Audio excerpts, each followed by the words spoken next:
14-year-old Quinn had been hiding in the basement for 2 weeks when she found the drawings.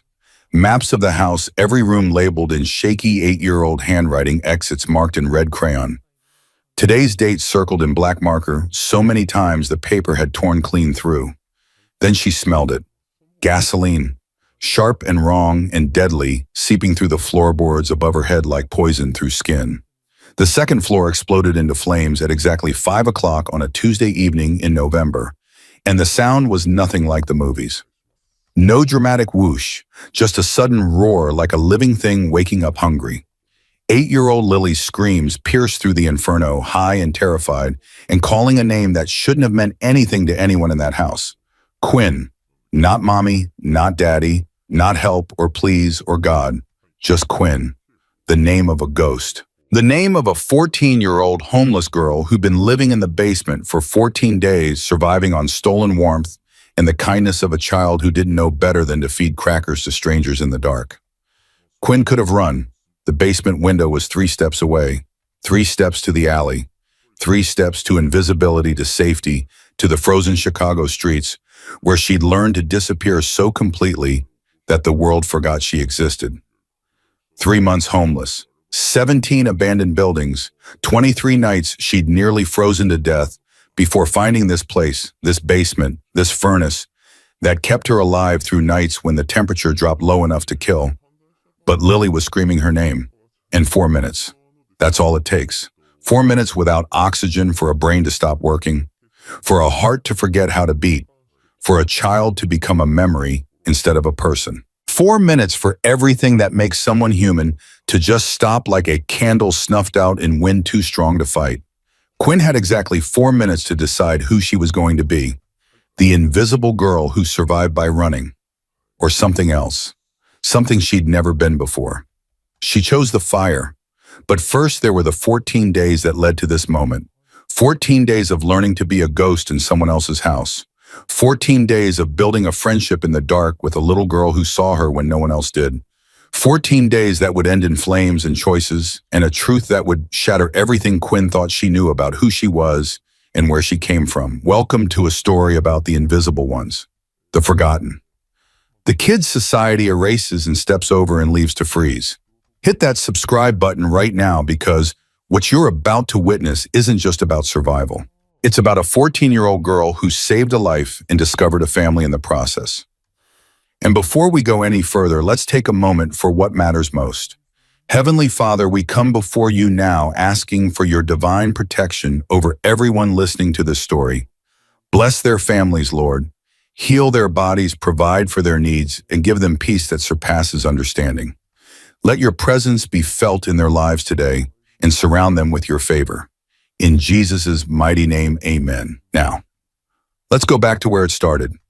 14 days before the fire, the night Quinn broke into a Hell's Angels basement and accidentally became part of a family she never knew existed.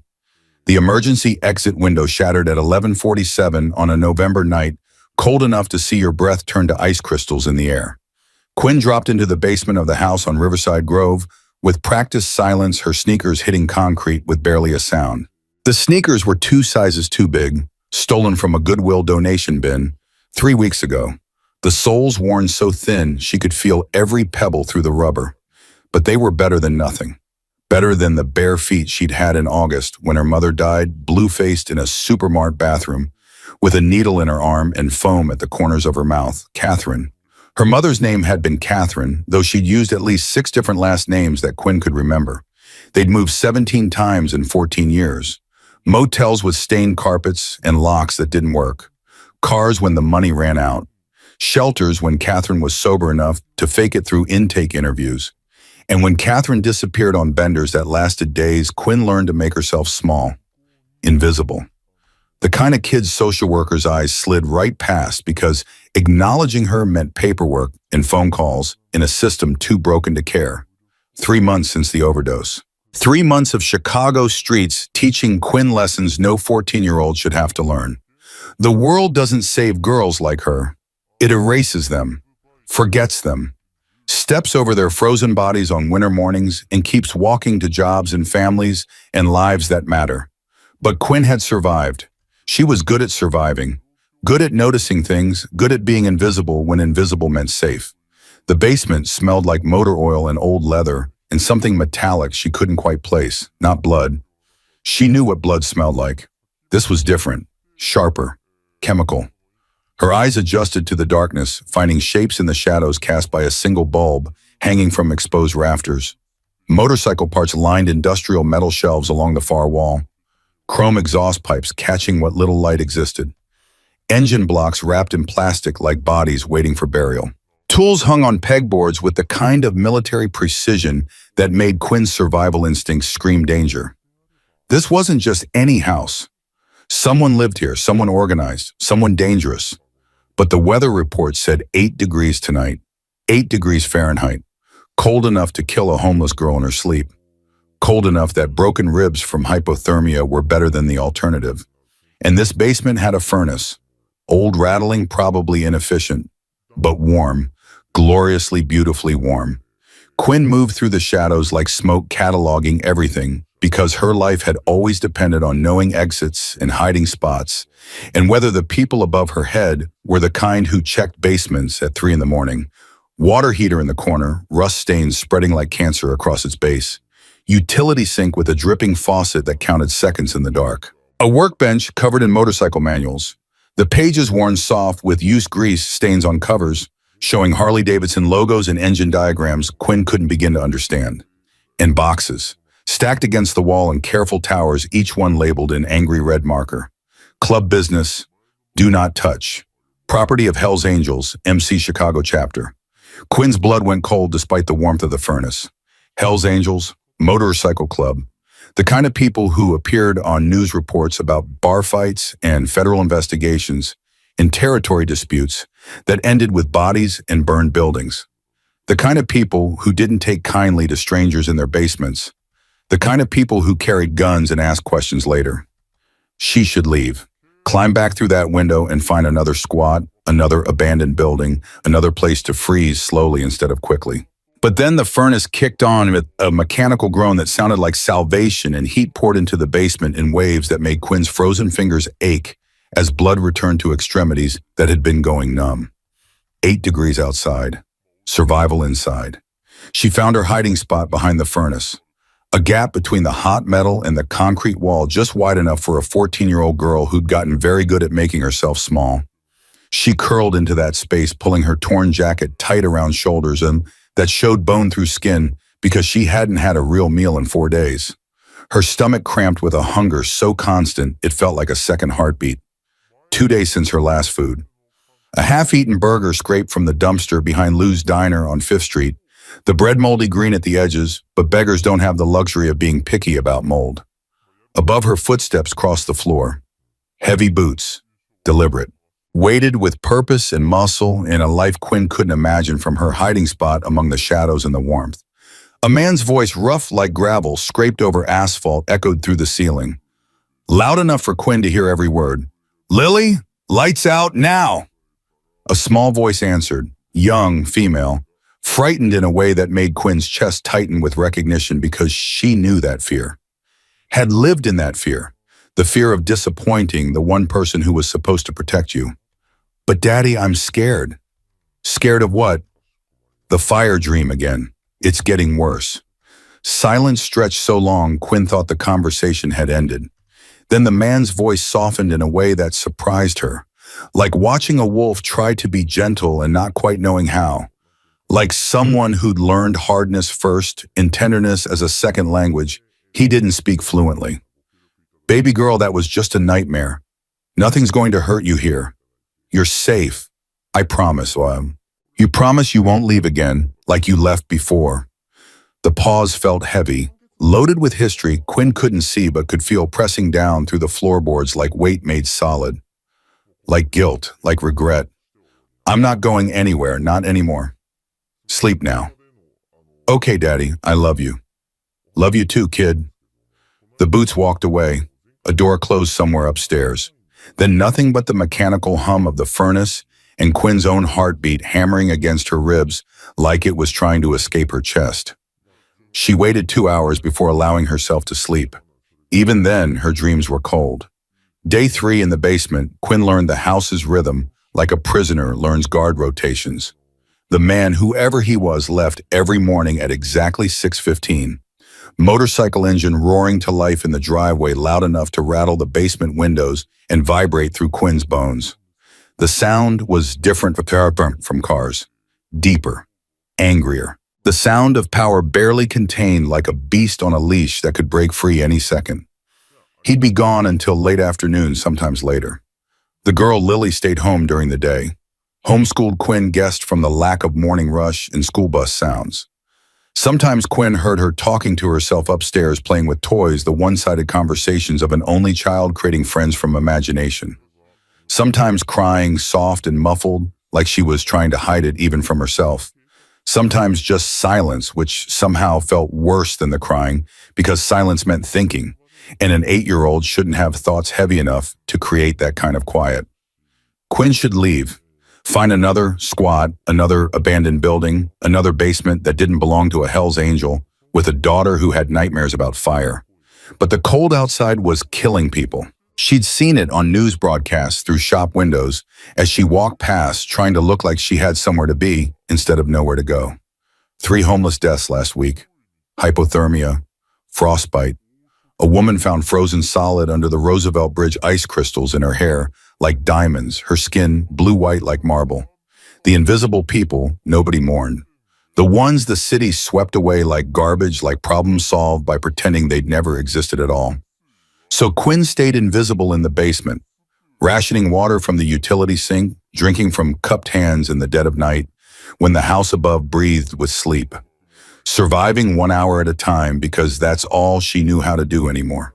1 hour, then another, until days became a week and the basement became less like a hiding spot and more like the closest thing to home she'd had since Catherine was still alive, enough to pretend she cared. Then came the screaming.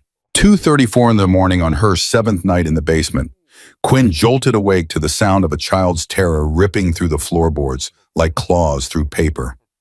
Not the normal sounds of nightmares. This was different, raw, primal. The sound of someone drowning in their own head. No, the fire. Please, somebody help me. Don't let me burn. Please, the smoke. I can't breathe, Uncle Ray. Please don't. Please, the fire. The boots thundered across the floor above. Fast, panicked. A door crashed open hard enough that Quinn heard something fall and shatter. Lily, wake up, baby. It's just a dream. You're not burning. You're safe. Come on, sweetheart, wake up for Daddy. Please, but the screaming didn't stop. It clawed at something deep in Quinn's chest, a memory of her own mother thrashing in withdrawal, begging for help. Quinn was too young to give screaming at demons only she could see. Catherine's hands clawing at her own skin, hard enough to draw blood.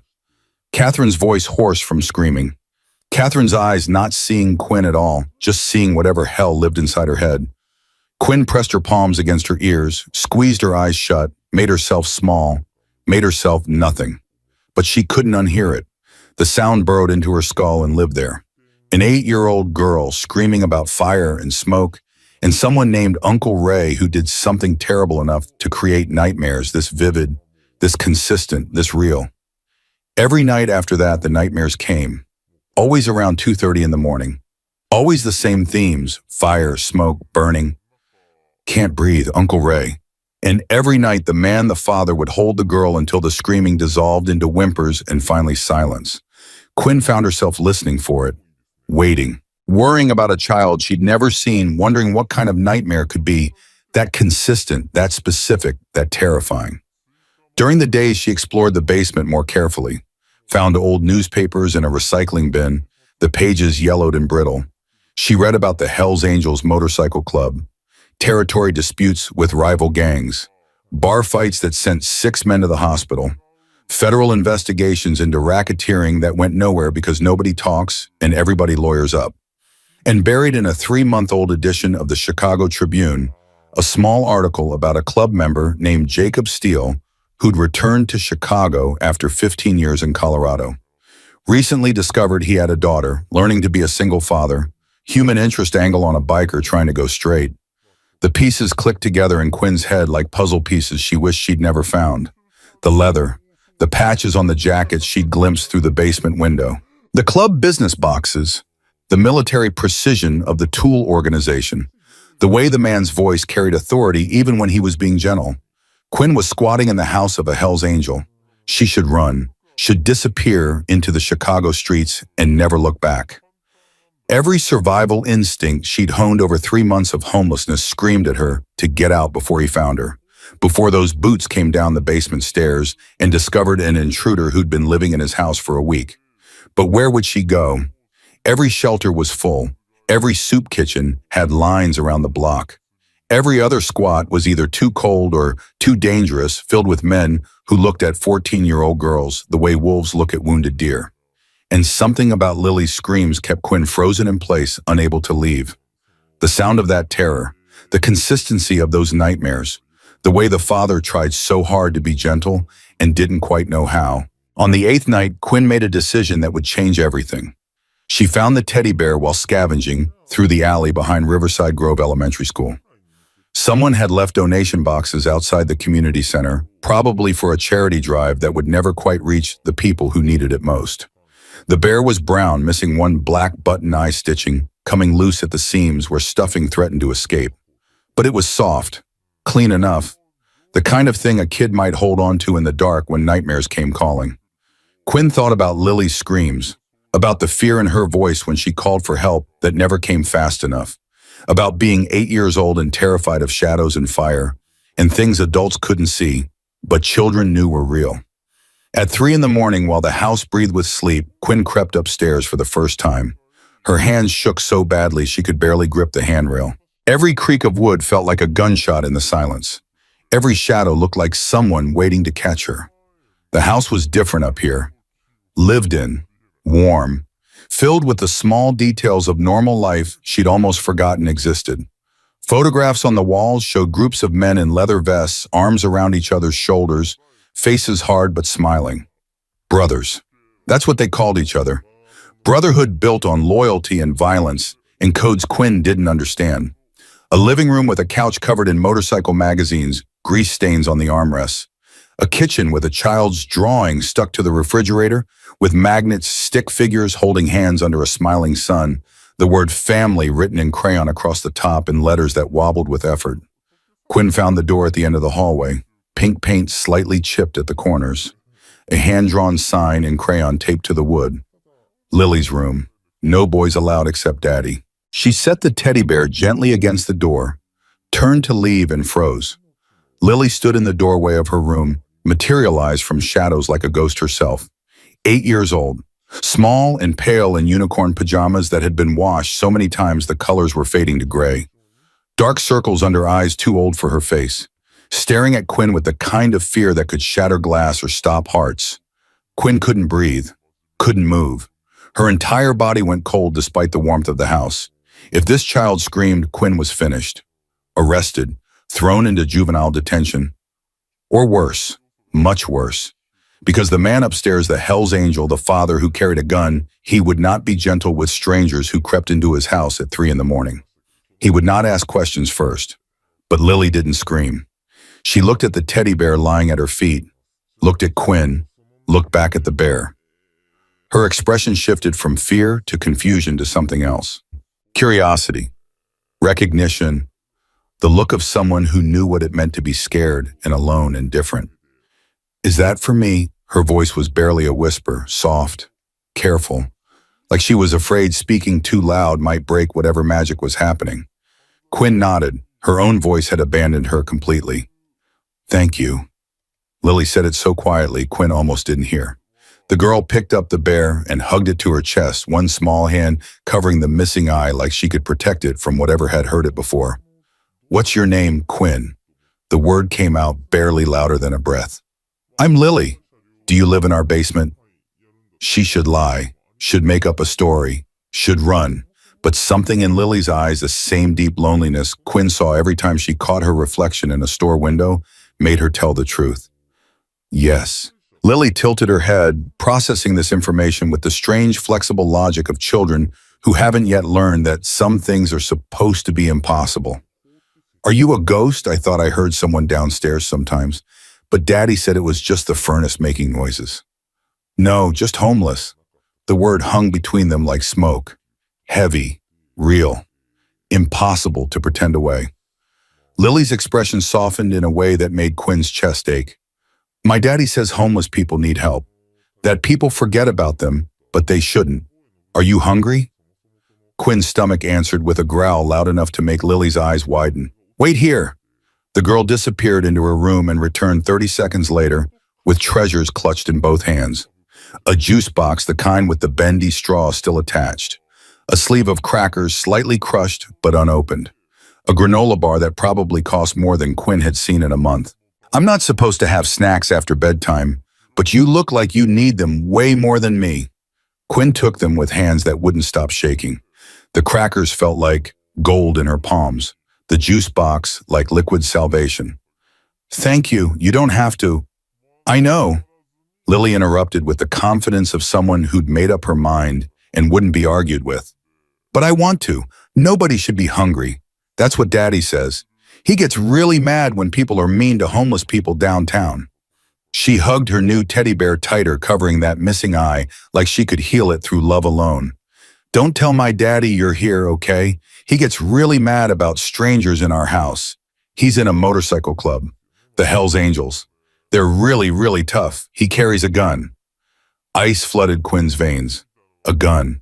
Of course there was a gun. I won't tell anyone. I promise. Good. Lily smiled for the first time, small and tentative, but real.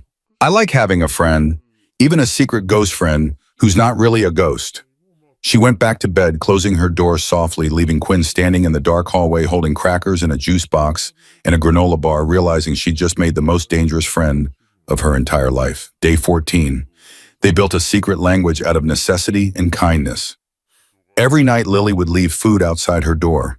Crackers, granola bars, half sandwiches wrapped in napkins with peanut butter, spread thick because 8-year-olds don't understand portion control. Apple slices in plastic bags. Once an entire slice of cold pizza that tasted like heaven, the cheese congealed and the pepperoni leaving grease stains on Quinn's fingers that she licked clean because waste wasn't something she could afford. In return, Quinn would leave small treasures she found during her daytime scavenging. A flower from Grant Park that hadn't quite died yet, purple petals still clinging to life despite the November cold. A smooth stone from the Chicago River shoreline, gray and round and perfect, for holding when you needed something solid. A comic book someone had left on a bus stop bench, pages, worn but readable superheroes saving the world in bright colors in impossible situations. Two broken kids helping each other survive in silence. Building a friendship neither of them had words for. Learning that sometimes family isn't about blood or last names or houses with picket fences. Sometimes family is crackers in the dark and teddy bears with missing eyes and someone who sees you when the whole world has learned to look away. Quinn learned things during those 2 weeks. Learned that Lily's mother had died 6 months ago in a hospital in Denver. Car accident, Lily had whispered one night when Quinn asked about the nightmares. Uncle Ray was driving. Mommy was trapped. The car caught fire. Uncle Ray got out. Mommy didn't. Learned that Lily's father, Steele, everyone called him Steele, though Lily said his real name was Jacob, had only just found out Lily existed. The mother had kept her a secret for 8 years. Didn't want the motorcycle club life touching her daughter. But then she died and there was nobody else, and Steele came to Denver and found a child he never knew he had, grieving a mother she'd watched burn. The nightmares made sense now, not prophetic, just traumatic. A little girl's brain trying to process horror no child should have to carry. Steele was trying his best to be a father despite having no idea how. Quinn heard him watching YouTube videos about how to braid hair, his rough voice repeating instructions to himself like studying for an exam. Making school lunches with too much peanut butter and not enough jelly because he didn't know the ratio yet. Reading bedtime stories in a voice that didn't quite know how to be gentle, but was trying so hard. Quinn also learned that Steele's club brothers came by often, too often.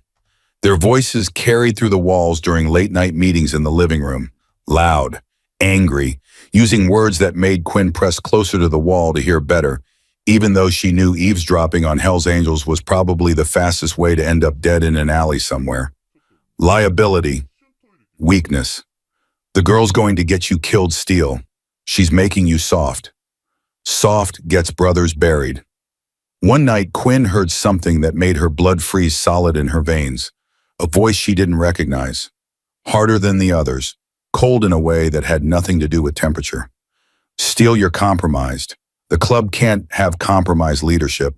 Either the girl goes or you do. Simple math. You threatening my daughter? Steele's voice dropped to something deadly. Something that made Quinn's skin prickle with recognition. Because she'd heard that tone before in shelters and on street corners, right before violence erupted like a storm nobody could stop. Because if you're threatening my daughter, we're going to have a very different conversation. One that ends with me burying every single one of you in the Indiana cornfields, where nobody's going to find you until you're nothing but bones. That's real cute, real tough dad energy, but you can't watch her 24/7. Accidents happen, house fires, car crashes, kids disappear all the time in Chicago. Sad, but that's life. The threat hung in the air like smoke from a gun already fired. Get out of my house. We're just saying get at. The conversation ended with a door slamming hard enough to shake the walls and motorcycles roaring away into the November night, engines screaming fury and promises and warnings Quinn didn't fully understand, but felt in her bone. She didn't sleep that night. Neither did Lily. Quinn heard her crying softly upstairs until sunrise, November 18th, 4:47 in the afternoon. Quinn had made her decision. She was leaving tonight. The tension in the house had become suffocating, oppressive, dangerous, like breathing in smoke before you see the flames. She didn't want to be here when things exploded, and they were going to explode. She'd lived through violence to recognize the warning signs. The way Steele had started checking window locks obsessively every night before bed. The gun that appeared on the kitchen counter every morning, black metal catching light like a promise.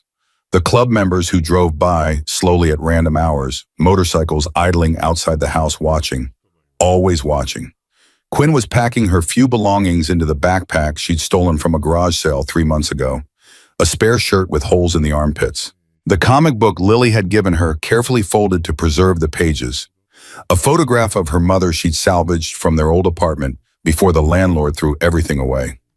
Catherine smiling in a way Quinn barely remembered before the drugs, before the darkness, when she'd still been a person, instead of a ghost haunting her own life. That's when she heard it. The furnace kicked on with its usual mechanical groan, but this time something rattled in the ductwork. Something that didn't belong. Something metal scraping against metal in a rhythm that was wrong off broken. Curiosity overrode caution. Quinn dragged a wooden crate beneath the heating vent, the kind Steele used to organize motorcycle parts, and climbed up. Reached inside. Her fingers closed around a stack of papers. Thick. Textured like drawing paper. She pulled them out, hands already shaking before she saw what they were. Her heart stopped beating. Lily's drawings. At least 20 of them hidden in the ductwork where no adult would ever look. But these weren't the cheerful crayon pictures stuck to the refrigerator, upstairs, the stick figure families and smiling suns. These were different, darker, purifying in their specificity and detail. They were maps, detailed architectural sketches of the house layout drawn with the careful precision of someone who'd studied every inch. Someone who understood that details meant survival. Every room labeled in Lily's shaky handwriting. Kitchen, Daddy's room, my room, basement. Every window marked with numbers, 1 through 12. Every door numbered separately. Every exit circled with red X marks, the crayon pressed so hard it had torn through the paper in places. And in the corner of each drawing, a date circled over and over in black marker until the paper had torn completely through. Leaving holes where numbers should be. November 18th, today's date. Quinn's hands started shaking so hard she almost dropped the stack. She flipped through the pages faster, her breath coming in short gasps that tasted like fear and understanding and horror. More drawings, flames rendered in orange and red and yellow crayon, consuming stick figure houses. The colors layered so thick the wax had started to crack and peel. Smoke drawn in thick black spirals that covered entire pages. Stick figures running, falling, burning. Their mouths open in screams Lily had tried to capture with jagged lines and scribbled darkness. And one drawing that made Quinn's blood turn to ice water in her veins, cold spreading through her chest, like drowning from the inside. a detailed sketch of a man in a leather vest. The Hells Angels patch clearly visible, even in crayon, the death head logo recognizable, despite being drawn by an 8-year-old's hand. The figure was pouring liquid from a container around the outside of a stick figure house. And in an upstairs window, a small stick figure watched. Hair drawn in yellow crayon. Arms raised like she was trying to warn someone, anyone, everyone. Above the figure in the window, Lily had written her own name in desperate letters that got bigger and more frantic across the page. Lily, Lily, Lily, Lily, Lily. These weren't nightmares. These were premonitions, warnings, evidence. Lily had been trying to tell someone what was coming, trying to leave clues for whoever might find them. Maybe she'd even been trying to leave them for Quinn, the ghost in the basement who listened in the dark and understood what it meant to be scared and alone. The house was silent except for Quinn's breathing and the mechanical hum of the furnace and the distant sound of a television playing upstairs, where Lily was probably watching cartoons, unaware that her secret warnings had finally been found.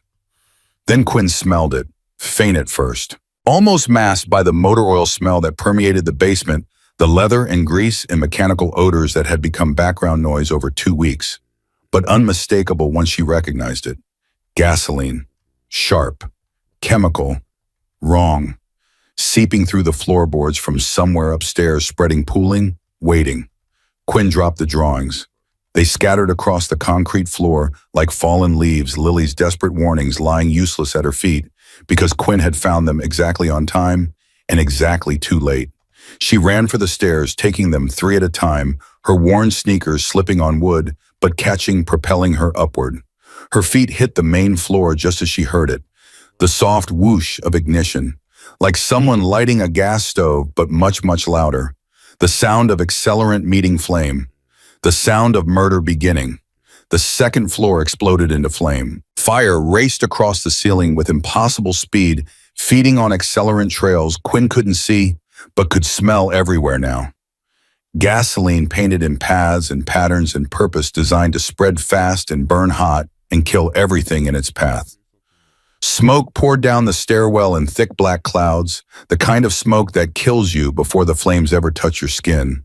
Heat slammed into Quinn like a physical force, making her skin prickle and her eyes water instantly. And somewhere in the inferno above, cutting through the roar of flames and the crash of something collapsing, Lily started screaming. Quinn, Quinn, help me, I can't get out. Please, the door won't open. Quinn, please. She was calling for her, not her father, who was God knows where, probably at the clubhouse, probably too far away to help. Not 911, not neighbors, not God. Her, the homeless girl in the basement, the secret friend she'd been feeding crackers in the dark. The ghost who wasn't really a ghost, but was about to become one if she made the wrong choice in the next 3 seconds. Quinn looked at the basement door behind her. 3 steps, maybe 4 if she was being careful. 4 steps to the alley. 4 steps to outside, to safety, to invisibility again. She could disappear into Chicago and no one would ever know she'd been here. No one would blame her. No one would even remember her name. She looked at the burning staircase leading to the 2nd floor, where an 8-year-old girl was screaming her name like a prayer, like a plea, like the only word that mattered in a world made of fire and smoke and the smell of gasoline, covering up the truth that someone wanted this child dead. And Quinn made the choice that would change everything.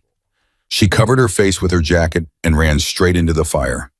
The staircase was a tunnel of flame. Quinn took the steps 2 at a time, her jacket pressed against her mouth and nose, breathing through fabric that smelled like 3 months of street living and her own fierce sweat. Her eyes streamed tears that evaporated instantly in heat so intense it felt like standing too close to the sun. The wallpaper peeled away in burning strips, falling like toxic snow, each piece carrying embers that caught on Quinn's clothes and burned through to skin. The smoke was thick, black, suffocating. The kind that fills your lungs with poison and makes you dizzy and confused and dead before the flames ever touch you. Quinn felt it happening, felt her head getting light, felt her thoughts starting to scatter like birds startled by gunshots. Lily, where are you? My room, I can't open the door. Quinn, please. Her voice came from the left. Quinn crashed through the smoke arms outstretched like a blind person, her burned hands finding walls that were hot enough to blister skin on contact. The upstairs hallway was an inferno. Flames crawled across the ceiling like living things feeding on something that made them burn hotter, faster, hungrier than any natural fire should. The accelerant. The gasoline someone had painted in patterns designed for maximum destruction. This wasn't an accident. This was murder, dressed up like tragedy.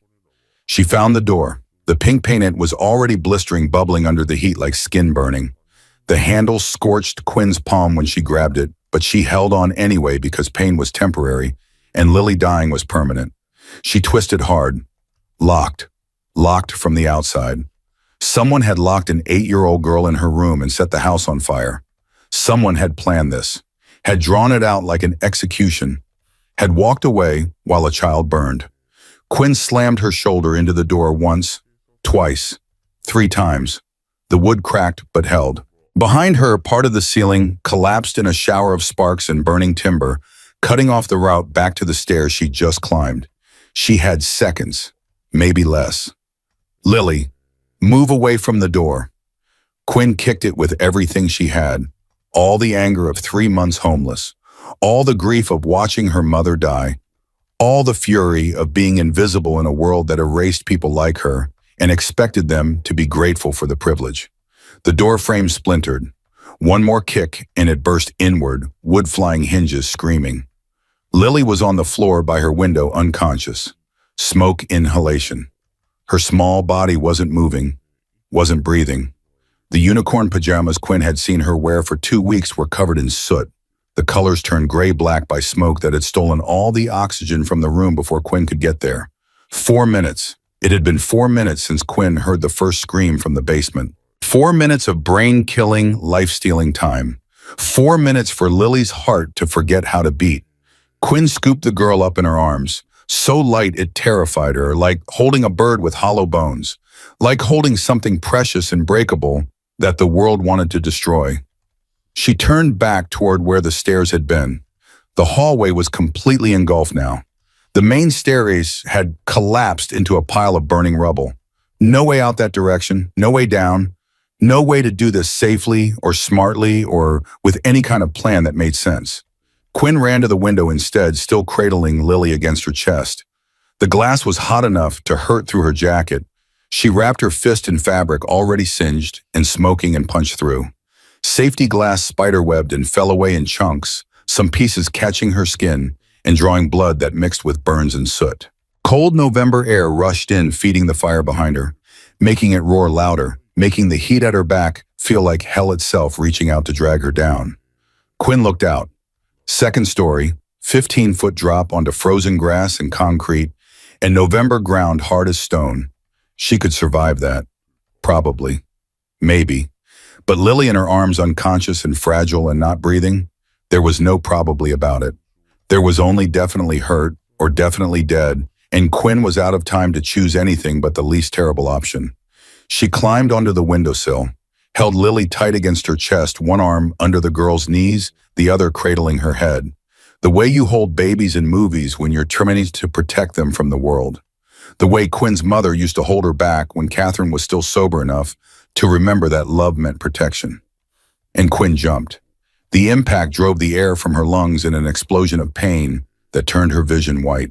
Her ankle screamed as something twisted wrong on landing ligaments, stretching past their breaking point bones, grinding together in ways they weren't designed to move.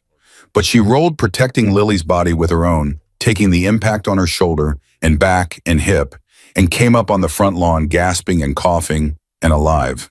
Lily wasn't breathing. Quinn laid her flat on the grass, frozen blades crunching under the girl's weight. Her hands shook so badly she could barely control them. Adrenaline and fear and smoke inhalation making her movements jerky and uncertain. But she'd seen this before. Once, at a school assembly years ago, when Chicago Fire Department had come to teach CPR and Quinn had actually paid attention because even then, some part of her knew that survival meant knowing how to bring people back from the edge of death. 4 minutes. That's how long it had been since Lily stopped breathing. 4 minutes since her brain had started dying from lack of oxygen. 4 minutes of irreversible damage piling up second by second while Quinn fought through fire to reach her. She tilted Lily's head back, opening the airway, checked for obstructions with fingers that left bloody prints on the girl's chin, started chest compressions on a rib cage so small Quinn's hands seemed huge by comparison. 30 compressions, counting desperately in her head. 1, 2, 3, feeling ribs flex under her palms, praying she wasn't breaking them, praying it didn't matter if she was. Come on, Lily. Come on. Don't leave. Please don't leave me. Not after I finally found someone worth saving. Not after you saw me when nobody else did. Please. 30 compressions. 2 rescue breaths. Tilt head, pinch nose, seal lips over lips that were turning blue from oxygen deprivation. Breathe. Watch for chest rise. Breathe again. Lily's chest didn't move. Subscribe now because what happens next will haunt you. 30 more compressions. Quinn's burned hands left bloody prints on Lily's pajama top mixing with soot and ash. Sweat and smoke residue dripped into Quinn's eyes, making them sting worse than they already did. Around them, neighbors were emerging from houses, phones out filming everything. Recording this moment for social media and news stations and whatever came next. Red and blue lights flashed in the distance, sirens wailing closer but not close enough. Never close enough when seconds meant the difference between life and death. Come on, Lily. Come on, please. I didn't jump through fire to watch you die on frozen grass. I didn't choose you over invisibility to lose you now. Please. Breathe, just breathe. 2 more breaths. Watching desperately for any sign of chest movement.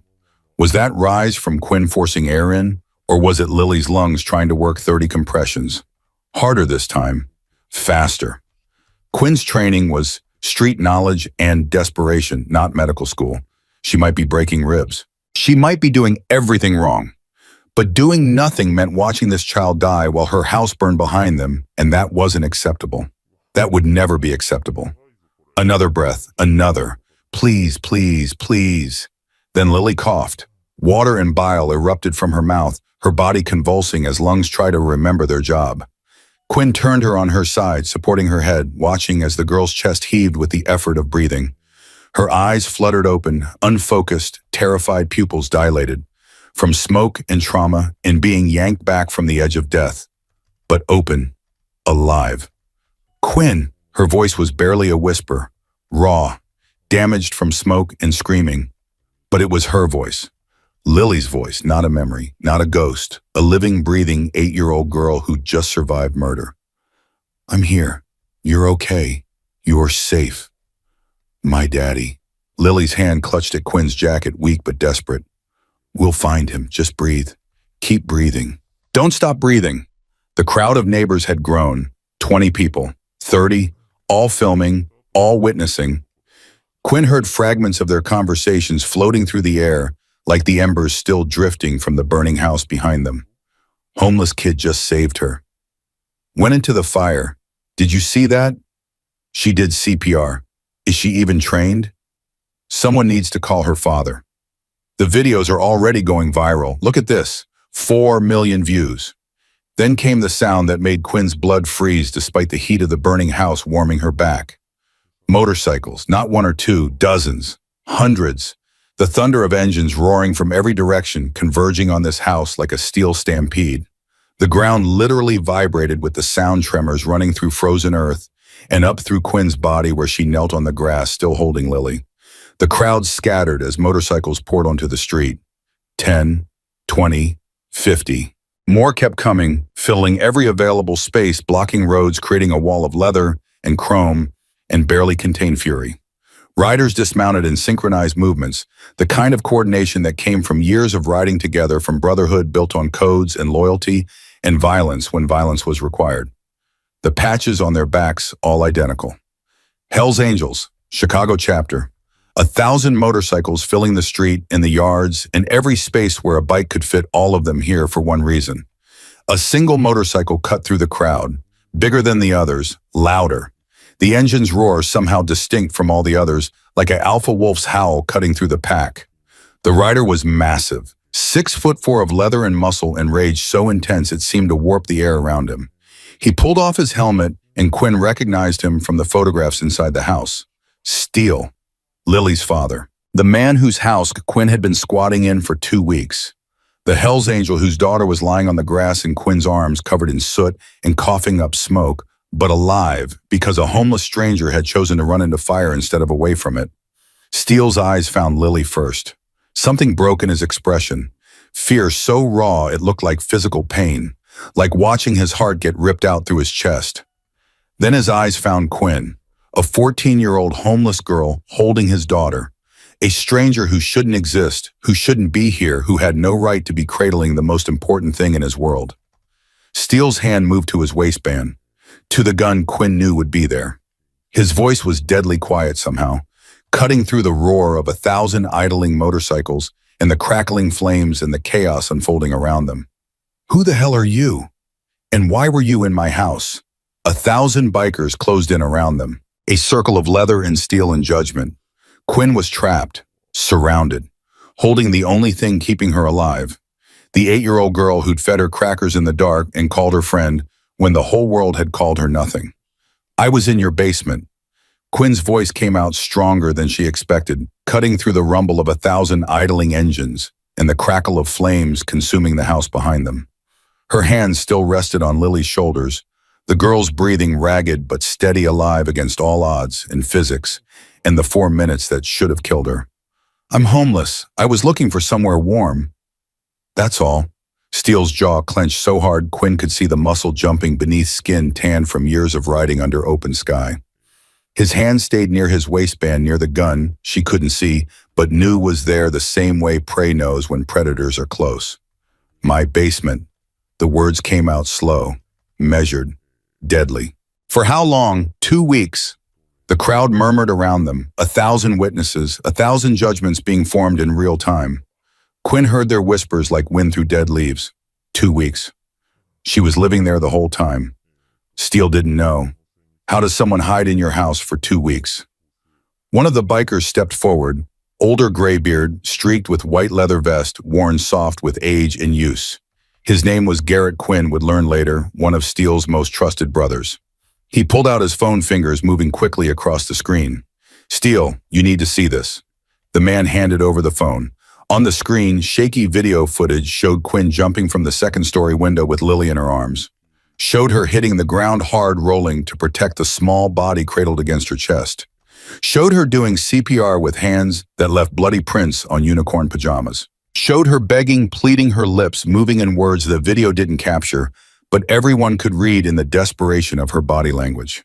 Please, come on, don't leave. Breathe. The timestamp said the video had been uploaded 4 minutes ago. The view count was already past 50,000 and climbing in real time as they watched.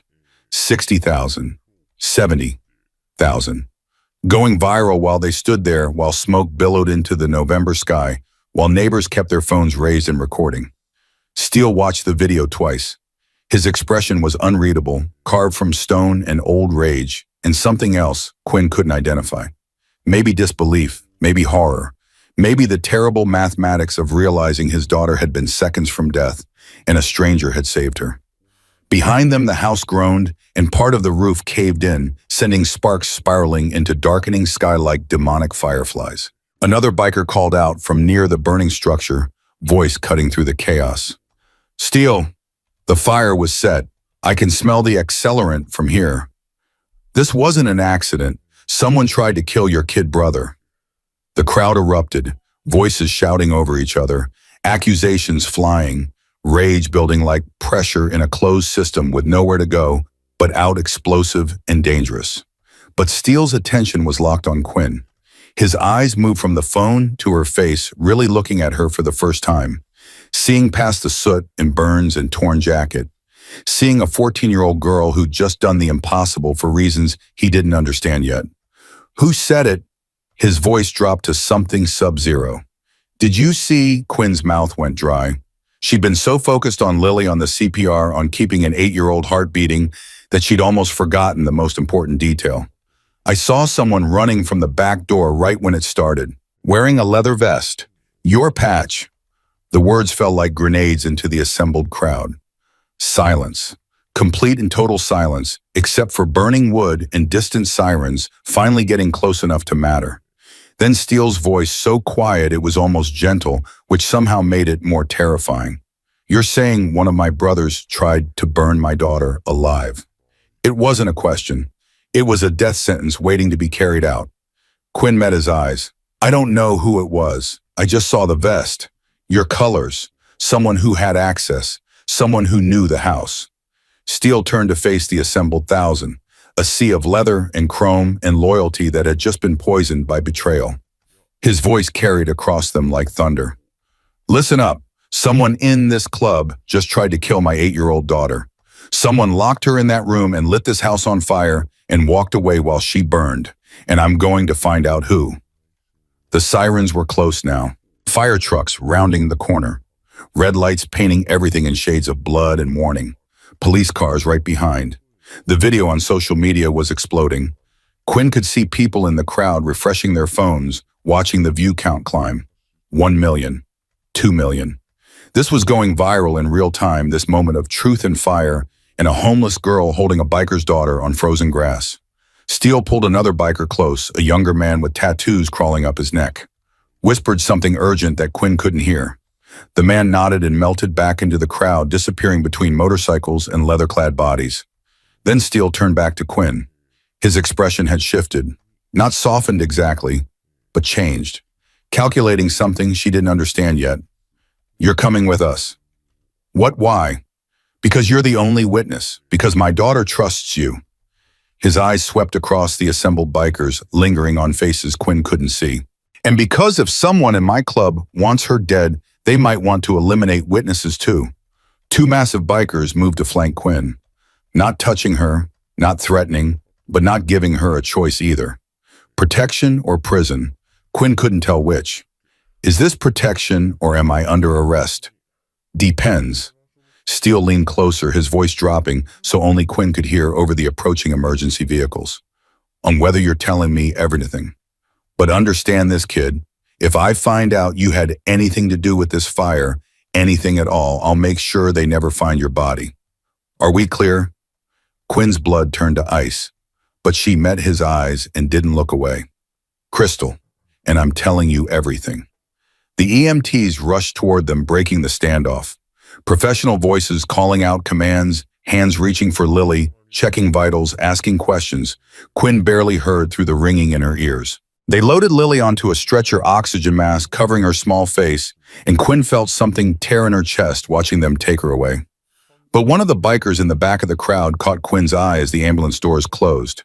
The man's vest was damp at the hem. His hands were too clean for someone who'd supposedly been working on motorcycles all day. And when he saw Quinn looking, something flickered across his face. Fear, recognition, guilt.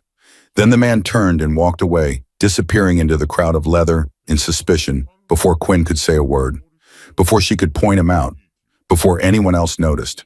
The traitor was still here, still watching, and now he knew that Quinn had seen his face. The hellsangels clubhouse sat on the outskirts of Chicago, hidden behind chain-link fence and enough razor wire to fortify a military installation. Quinn had never been more terrified in her life. 20 motorcycles escorted her there in a convoy that moved through city streets like a steel snake, deliberate and deadly. Steele rode up front. Quinn sat in the back of a truck driven by a silent biker who hadn't spoken a single word during the 15-minute drive, just kept his eyes on the road and his hand near something under his jacket that Quinn desperately hoped wasn't a gun. They'd left Lily at Northwestern Memorial Hospital with half a dozen club members standing guard outside her room. The doctor said she'd survive. Smoke inhalation, minor burns, trauma that would take years to process, but alive, breathing on her own, calling for Quinn even as they sedated her for the night. Now Quinn sat in a metal folding chair in the center of the clubhouse's main room, surrounded by 40 bikers who looked at her like she was either a hero or a threat. Maybe both. The room smelled like cigarette smoke and motor oil and barely controlled violence. Steele stood directly in front of her arms, crossed over a chest that looked capable of crushing ribs if he chose. Behind him, a wall covered in photographs. Club members, bikes, runs to rallies across the country. A family Quinn didn't belong to. A brotherhood built on loyalty she'd never understand. Start from the beginning. Steele's voice was calmer now, but that somehow made it worse, like the stillness before a tornado. Every detail. Why were you in my house? Quinn's mouth was dry. Her burned hands throbbed. Her ankle, probably sprained from the bump, sent jolts of pain up her leg every time she shifted weight. But she told the truth. All of it. The cold that drove her to break in. The desperation of 3 months on Chicago streets. Hearing Lily's nightmares every night. The teddy bear. The secret friendship. The food Lily had left her. The drawings she'd found in the heating vent just minutes before the fire. The smell of gasoline. The choice to run into flames instead of away. The bikers listened in absolute silence. Some expressions softened as she talked about Lily feeding her crackers in the dark. Others hardened with suspicion, perhaps wondering if this was all an elaborate con, a long game played by someone too young to be that calculating. But you never knew, did you? People surprised you, people lied. When Quinn finished, Steele stared at her for what felt like an eternity. So my daughter has been feeding a homeless stranger for 2 weeks. A stranger I didn't know existed. Living in my house without my knowledge or permission. Yes, sir. And you expect me to believe you had nothing to do with that fire? I'm telling the truth. Truth is flexible, kid. Steele's voice went hard. I've heard 1,000 lies from people swearing on their mother's graves they were innocent. My mother's dead. The words came out quiet, final. Quinn met his eyes and didn't blink. Overdosed in August. I don't have anyone left to swear on, but I'm telling you what happened. That's all I can do. Something flickered in Steele's expression. Not quite sympathy, maybe recognition. The look of someone who'd known loss and understood that some truths were too ugly to lie about. What was her name? Why does that matter? Answer the question. Quinn flinched at the command in his voice. Catherine, I don't know if she ever told me her real last name. She used different names, different IDs. We moved a lot. Garrett, the biker with the gray beard, who'd shown Steele the viral video, stepped forward from his position against the wall. His eyes had gone sharp, focused in a way that made Quinn's skin prickle. Catherine. He said the name like a prayer, like a curse. Brunette tattoo of a phoenix on her shoulder blade. Quinn's blood went cold. How do you know that? Garrett looked at Steele with an expression Quinn couldn't read. Something heavy passed between them. Something old and complicated and painful. Boss, we need to talk. Private. No, Steele's jaw clenched. Whatever you're going to say it here. In front of everyone. We don't have secrets when someone tried to kill my daughter. Garrett hesitated. Then he pulled out his phone, scrolled through photos with fingers that weren't quite steady, stopped on one, and turned the screen toward Quinn. The photograph showed a woman maybe 15 years younger, healthier, smiling in a way Quinn barely recognized. But it was her. It was Catherine. Standing next to a younger version of Steele, both of them on motorcycles, her mother's arms wrapped around his waist, her head tilted against his shoulder like she belonged there. Quinn's breath caught. She couldn't speak. Couldn't process what she was seeing. Where did you get that? The words came out as a whisper. Steele took the phone, stared at the photo. The color drained from his face like someone had opened a vein and let all the life pour out. That's not possible. Catherine left Chicago 16 years ago, said she was pregnant, but didn't want club life for her kid. I gave her money, told her to call if she needed anything. She never did. Pregnant? Garrett's voice was careful, too careful. With your kid, the room erupted. Voices shouting over each other, questions firing like bullets. But Quinn could only hear the rushing in her ears like ocean waves or blood pumping too fast through veins trying to understand what was being said. Steele looked at Quinn like he was seeing her for the first time, really seeing her. His eyes moved across her face, cataloging features she'd never thought about. The shape of her nose, the line of her jaw, doing mathematics that didn't require a calculator. How old are you? 14. When's your birthday? March 7th. Steele closed his eyes. Jesus Christ, March 7th. Catherine called me in June 15 years ago. Said she'd had the baby. A girl. Said she was clean and handling it. I offered money support, whatever she needed. She refused. Said she didn't want the club life touching her kid.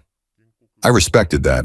Sent money anyway through a third party for years, until about 4 years ago when the money started getting returned. I thought she'd gotten stable, gotten out, made something of herself. She didn't. Quinn's voice came out bitter.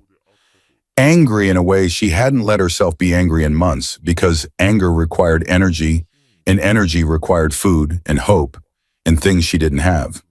She got worse. Pills, then needles. We lived in motels when we were lucky, cars when we weren't, shelters when she could fake sobriety long enough to pass intake. She'd disappear for days, and I'd learn to steal food, lie to social workers, be invisible, so they wouldn't put me in foster care. The clubhouse had gone silent. Every biker staring, witnessing, processing the impossible. Their president had just discovered a daughter, a 14-year-old daughter who'd been homeless for months while he lived 20 miles away, completely unaware she existed. A daughter who'd saved his other daughter's life. Someone burst through the door, young biker out of breath, phone in hand. "Boss, the video, it's at 10 million views." National news picked it up. CNN, Fox, everyone's running with it. Homeless hero saves biker's daughter. They're calling Quinn a guardian angel.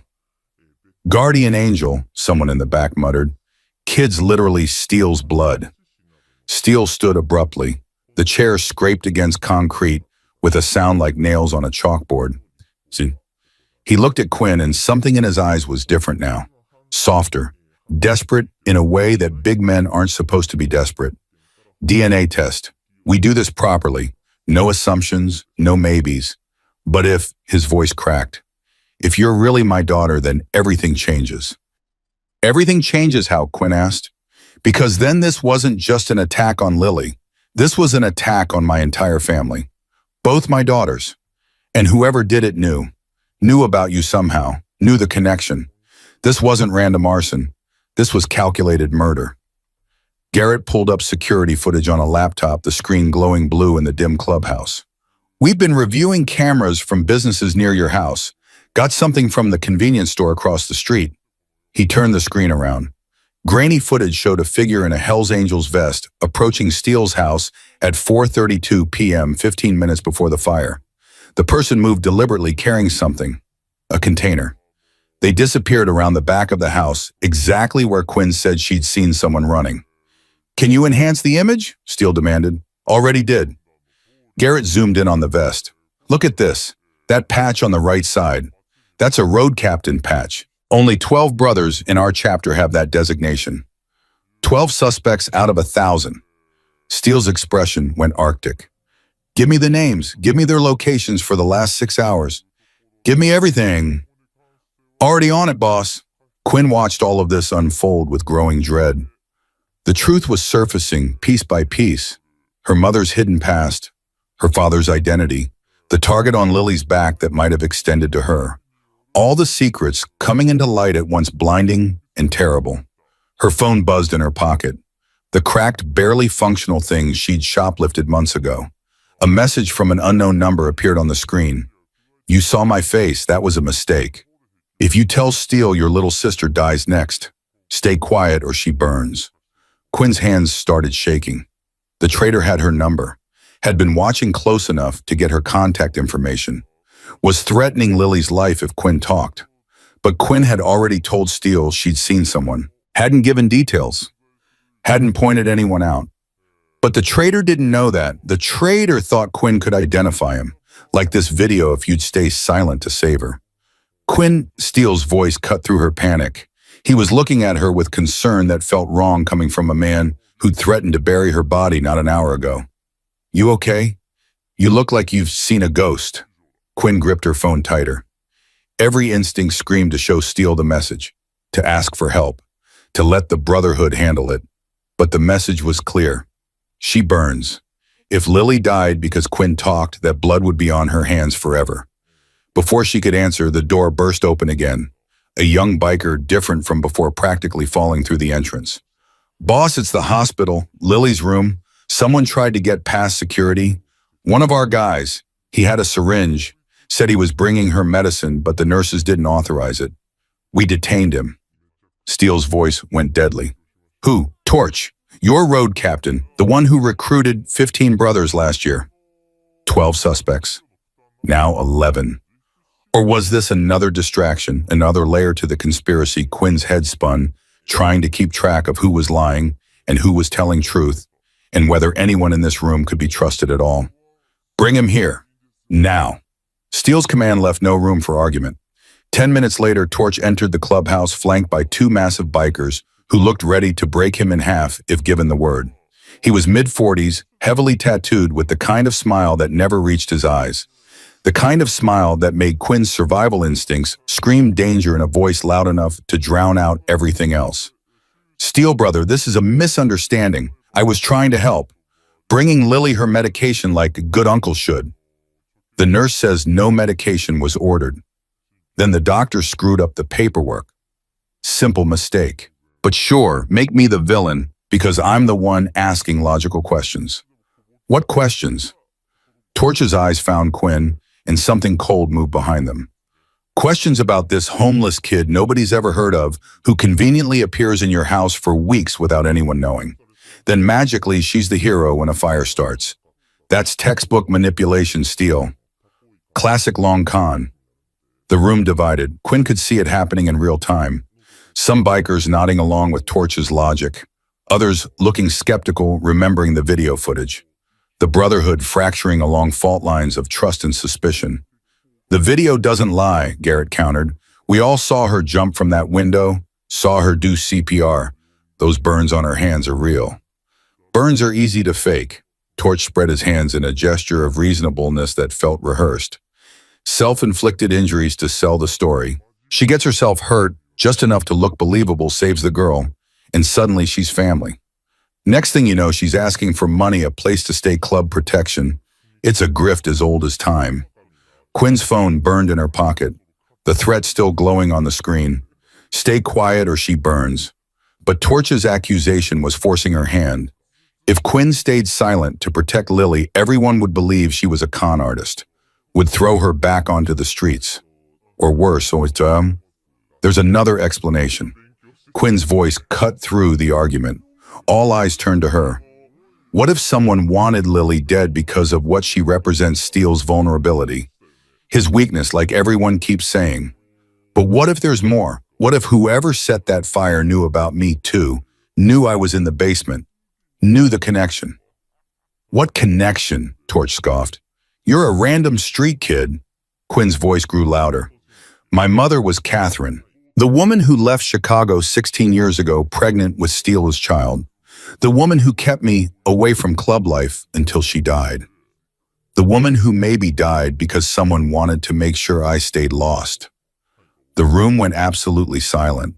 Steele's face transformed. Grief and rage and realization crashing together like tectonic plates creating earthquakes. When did your mother die? August 19th. Garrett was already pulling up something on his laptop, fingers flying across keys. August 19th. That's the same day Torch was in Chicago. Said he was visiting family. I was visiting family. Torch's voice cracked at the edges. My sister lives in Lincoln Park. Your sister moved to Phoenix 2 years ago, another biker said slowly, recognition dawning. I helped her load the moving truck. Remember, it was July, hotter than hell, and we packed that U-Haul in 90-degree heat. The accusation hung in the air like smoke from a gun already fired. Torch's expression shifted, just for a fraction of a second, a flicker of something cold and calculated before the innocent mask slammed back down. But Quinn saw it. So did Steele. Show us your phone, Steele said. Excuse me? Your phone. Show us your call history, text messages, prove you weren't near that house today. This is ridiculous. I'm not showing you anything. I have rights. Club bylaws say when a brother's family is threatened, all protections are suspended pending investigation.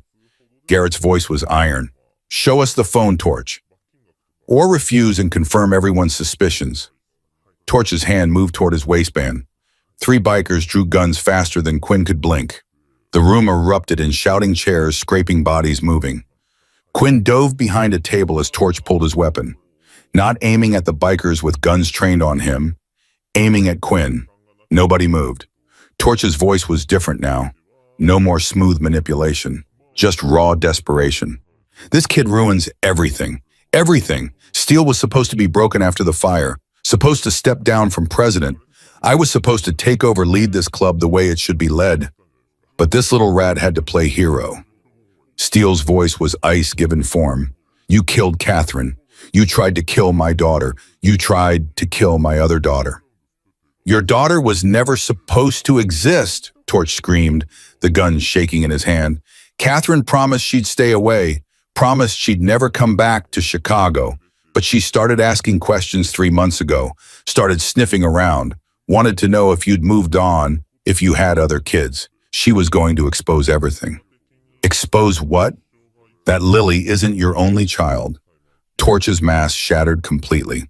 Catherine contacted me, said she needed money, said her daughter was sick and she needed help.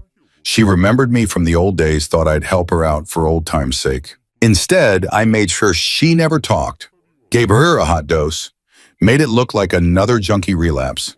Easy, clean, problem solved. Quinn couldn't breathe. Her mother had been murdered, had been trying to get help for Quinn, trying to reach out, trying to connect with the father Quinn never knew existed, and it had killed her. And Lily, Steele's voice shook with barely controlled fury that could level buildings if given physical form. Kill or break you, make you step down. Simple plan. I'd take over, make this club strong again. But I didn't know about the kid in your basement. Didn't know Quinn existed until she jumped out that damn window with Lily in her arms. You want to know why I locked that door from the outside? Because I wanted to make sure no survivors, no witnesses, no complications. The guns didn't waver. Torch was surrounded, trapped, confessed to everything. But his weapon was still pointed at Quinn's head. Here's what's going to happen. I'm walking out of here. And if anyone tries to stop me, I put a bullet in this kid's brain. Then I disappear. Mexico, Canada, doesn't matter where, you'll never find me. You won't make it to the door, Steele said. Try me. The standoff stretched. 40 armed bikers, 1 traitor, 1 hostage. Quinn could see the calculations happening behind Steele's eyes. The impossible mathematics of saving your daughter versus letting a murderer escape. Then Quinn's phone buzzed. Everyone heard it in the tense silence. The notification tone cut through the room like a blade. Who's texting you, kid? Torch demanded. Quinn didn't answer. Couldn't answer. Check it. Right now. Show everyone. With shaking hands, Quinn pulled out her phone. The new message glowed on the cracked screen, visible to everyone close enough to see. Torch isn't working alone. I am, and I'm already at the hospital with Lily. Clock's ticking, little niece. The message came from a different, unknown number. But attached was a photo that made Quinn's heart stop. Lily's hospital room. Lily asleep in her bed, oxygen mask on her, face EV in her small arm. And standing over her wearing a visitor's badge and a Hell's Angels vest was Garrett, the biker with the gray beard, the one who'd been helping them all along, the one who'd shown them the security footage, the one who'd backed Quinn's story from the beginning, the one who'd been playing both sides, like this video, because Lily has minutes left. Steele saw the photo. His face went white. Garrett, no, not you. Garrett, standing physically in the clubhouse, smiled sadly. In real time, he pulled out his own phone, showed them a live stream of Lily's hospital room. The footage showed him standing over her sleeping body. I'm not actually there right now, Garrett said calmly, setting his phone on the table where everyone could see the feed. That photo was taken an hour ago when I went to check on her. But my partner is in that room right now with a syringe full of the same thing we gave Catherine. And if Torch doesn't walk out, appear free and clear, Lily gets a hot dose straight into her IV. Painless, quick, tragic. You son of a... I'm the one who raised you, Steele. Garrett's voice stayed calm. Too calm. The calm of someone who'd planned this moment for years. Taught you everything about being a man, being a leader. Made you president of this chapter when you were too young for the responsibility. And you got soft. First, Catherine made you weak. Then you chased her to Colorado like a lovesick puppy. Then you came back with not 1 but 2 daughters, letting sentiment cloud your judgment. The club doesn't have room for weakness. Subscribe now, because what happens next will shatter everything. Steele's voice was broken. How many others are part of this? Garrett smiled. More than you think. Less than you fear. But enough to make sure Lily dies if you make the wrong choice. So decide, brother. Torch walks free, and we all forget this happened. Or your daughter dies, and you live with that choice for the rest of your life. You have 30 seconds. The clock on the clubhouse wall ticked impossibly loud. 29 seconds. 28. 27. And Quinn realized with horrible certainty that unless she did something someone she loved was going to die. Either she stayed silent and let two murderers walk free, or she spoke up and Lily paid the price. 26 seconds. But Quinn had spent 3 months surviving on Chicago streets. 3 months learning that when powerful people played games with lives and guns and threats, the invisible ones had advantages nobody anticipated. She was still invisible to them in the ways that mattered. Still underestimated. 24 seconds. Wait, Quinn's voice cut through the tension like a knife. I have something to say. Shut up, kid. Torch started pressing the gun harder against her temple. Garrett, you said you took that photo an hour ago, right? You said your partner is in Lily's room right now, ready to inject her if we don't let Torch walk. Garrett's expression flickered. Just a fraction of uncertainty. That's right. Then you're lying. The room went absolutely silent. Quinn's voice grew stronger, fed by the desperate clarity that had carried her through 3 months of survival by noticing details others missed. Because Lily is wearing different pajamas in your photo. The hospital gave her green ones when they admitted her. Standard pediatric issue. The ones in your picture are blue. Her unicorn pajamas from home. The ones she was wearing before the fire. Every biker's eyes shifted to Garrett's phone, displaying the photo, then back to Quinn. The IV bag in your photo says saline solution. Clear label, blue writing. But the news crew showed footage of Lily's room 20 minutes ago when they did their evening update. She's on glucose now for her blood sugar. Different bag, yellow label, different IV stand entirely. You're using an old photo from when you visited this afternoon, pretending to be the concerned uncle to fake a hostage situation that doesn't actually exist. Steele's hand was already moving to his phone, dialing hospital security with fingers that shook with rage and hope in equal measure. This is Jacob Steele. Check my daughter's room right now. Don't announce yourself. Just look inside and tell me exactly who's in there. 15 seconds of silence that felt like 15 years. Quinn could hear her own heartbeat, could feel Torch's hand trembling against her head, could see Garrett's carefully constructed plan unraveling in real time. Then Steele's expression hardened into something carved from stone and fury. 2 guards at the door, 2 nurses inside doing vitals. No visitors. No one else has been in that room except authorized medical staff for the last 45 minutes. You lying piece of... Torch started. The clubhouse door exploded inward. Not with violence, with overwhelming numbers. 50 more bikers poured through the entrance, the ones who'd been stationed outside supposedly on perimeter duty, but actually listening through cracked windows and recording everything on their phones. They'd heard every word, every confession. Torch admitting to murder. Garrett confessing to decades of betrayal. 2 men they'd called brothers, revealing themselves as monsters. One of them, a massive biker with arms like tree trunks, spoke directly to Garrett. You taught us loyalty was everything. Taught us brotherhood was sacred. Taught us codes and honor and protecting our own. Guess you forgot to practice what you preached. The guns in the room shifted, realigned. No longer pointed at each other in confused standoff. Now 40, 50, 90 weapons aimed at 2 traitors surrounded by a brotherhood they'd catastrophically underestimated. Torch's gun wavered at Quinn's head. I'll still kill her. I'll put a bullet in her brain before any of you can stop me. Quinn dropped. Just let her legs give out completely, using her smaller size and gravity to slip straight down through Torch's grip like water through fingers. The gun discharge sound exploding in the enclosed space, deafening, ringing through Quinn's skull like church bells made of violence.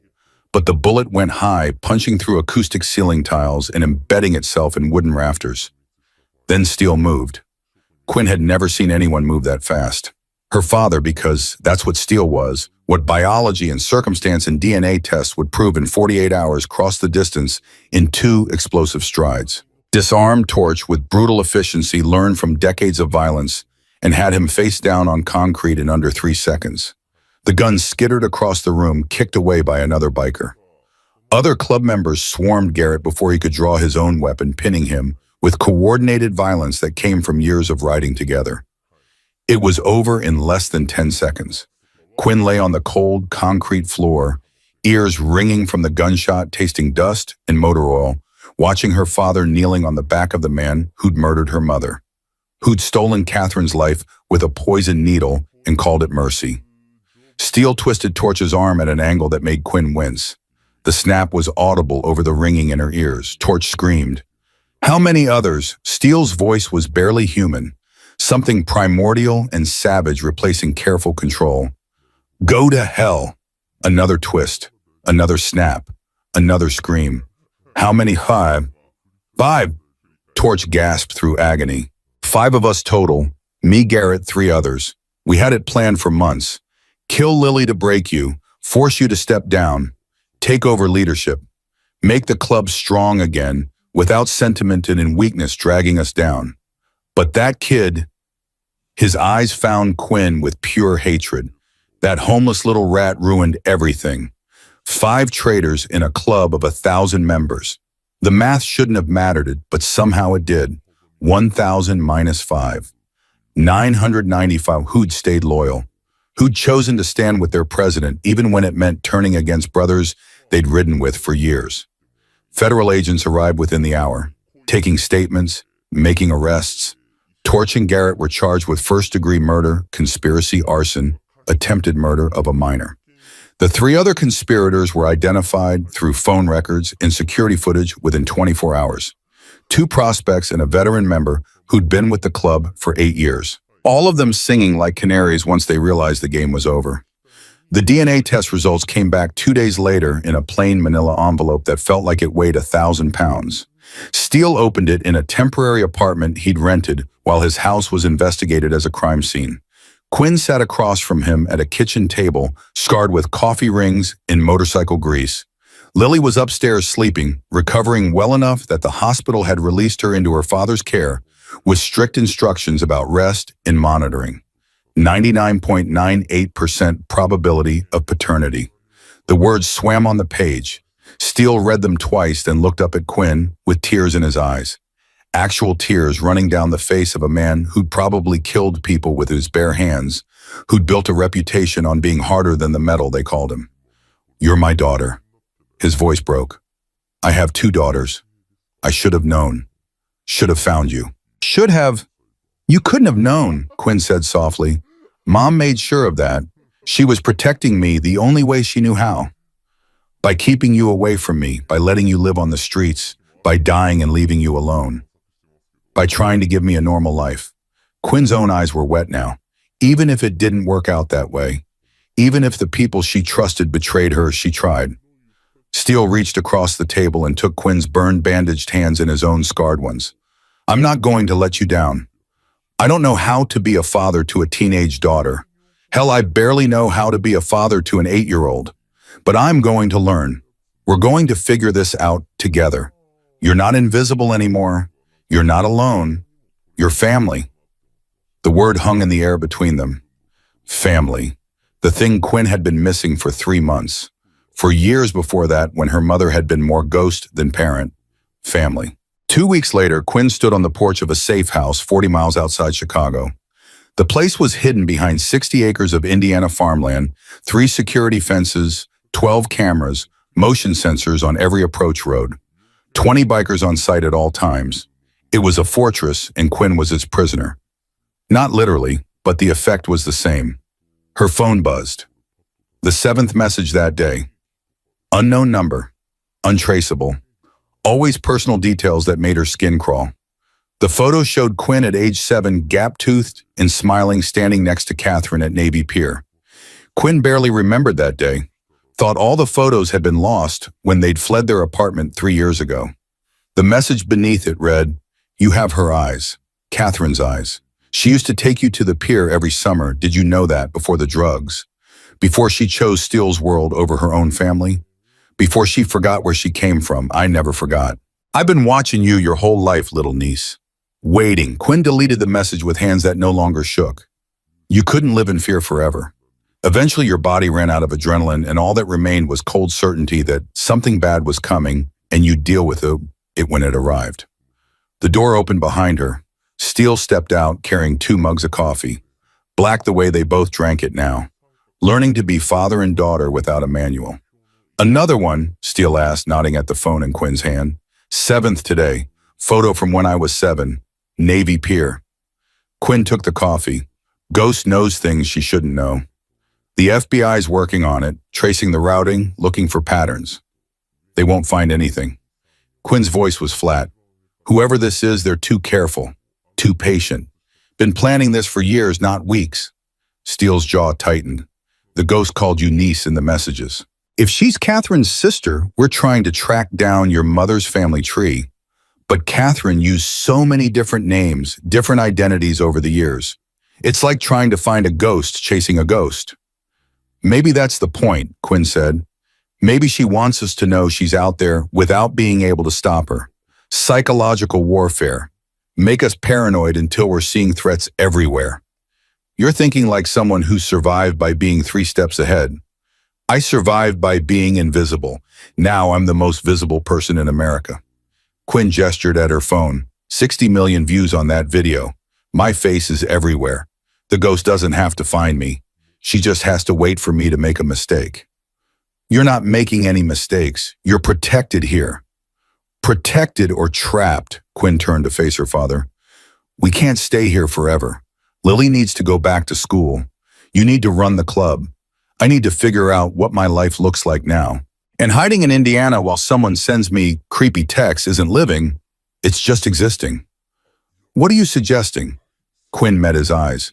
That we stop waiting for her to come to us, that I make myself visible in a way she can't resist, that we set a trap. Absolutely not. You're 14 years old. I'm 14 and I saved your daughter from a burning house. I'm 14 and I exposed 2 traitors in your club. I'm 14 and I survived 3 months on Chicago streets. Quinn's voice gained strength. I know you want to protect me, but I'm not helpless. And the ghost knows it. That's why she's targeting me specifically, because I'm the one who ruined her plan. Steele stared at his daughter. The instinct to keep her safe warred with the knowledge that she was right, that waiting was just prolonging the inevitable. Finally, he sighed. 48 hours. We planned this right. Every detail, every contingency. And the second I think you're in real danger, we pull you out. Understood. Understood. They spent 2 days planning. The location was obvious. Grant Park, where Quinn had found the flower she'd given Lily weeks ago. Open space. Multiple sight lines. Easy for bikers to position themselves without looking suspicious. Saturday afternoon. Maximum crowd. The ghost wouldn't try anything obvious in front of hundreds of witnesses. But she'd wait for Quinn to move to a secondary location.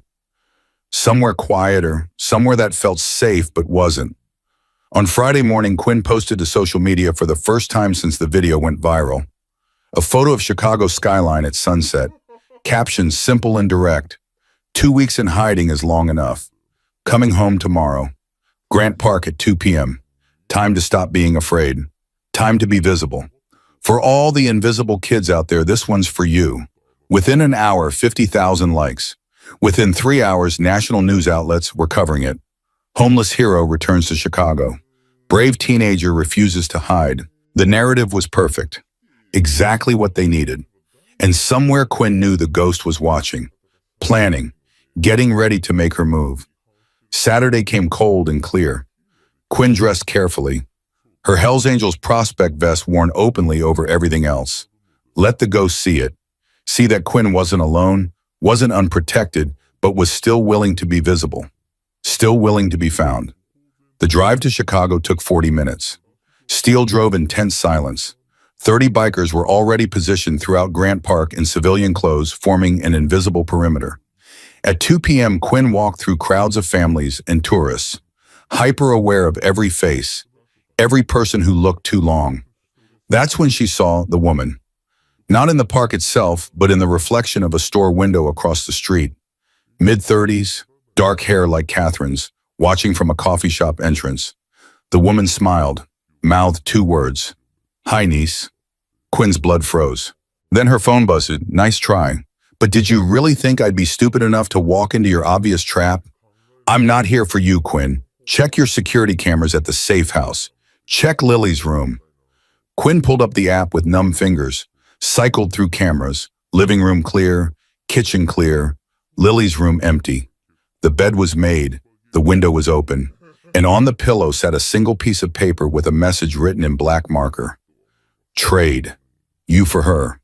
Come alone to the address below, or I inject her and you find her body in the Chicago River.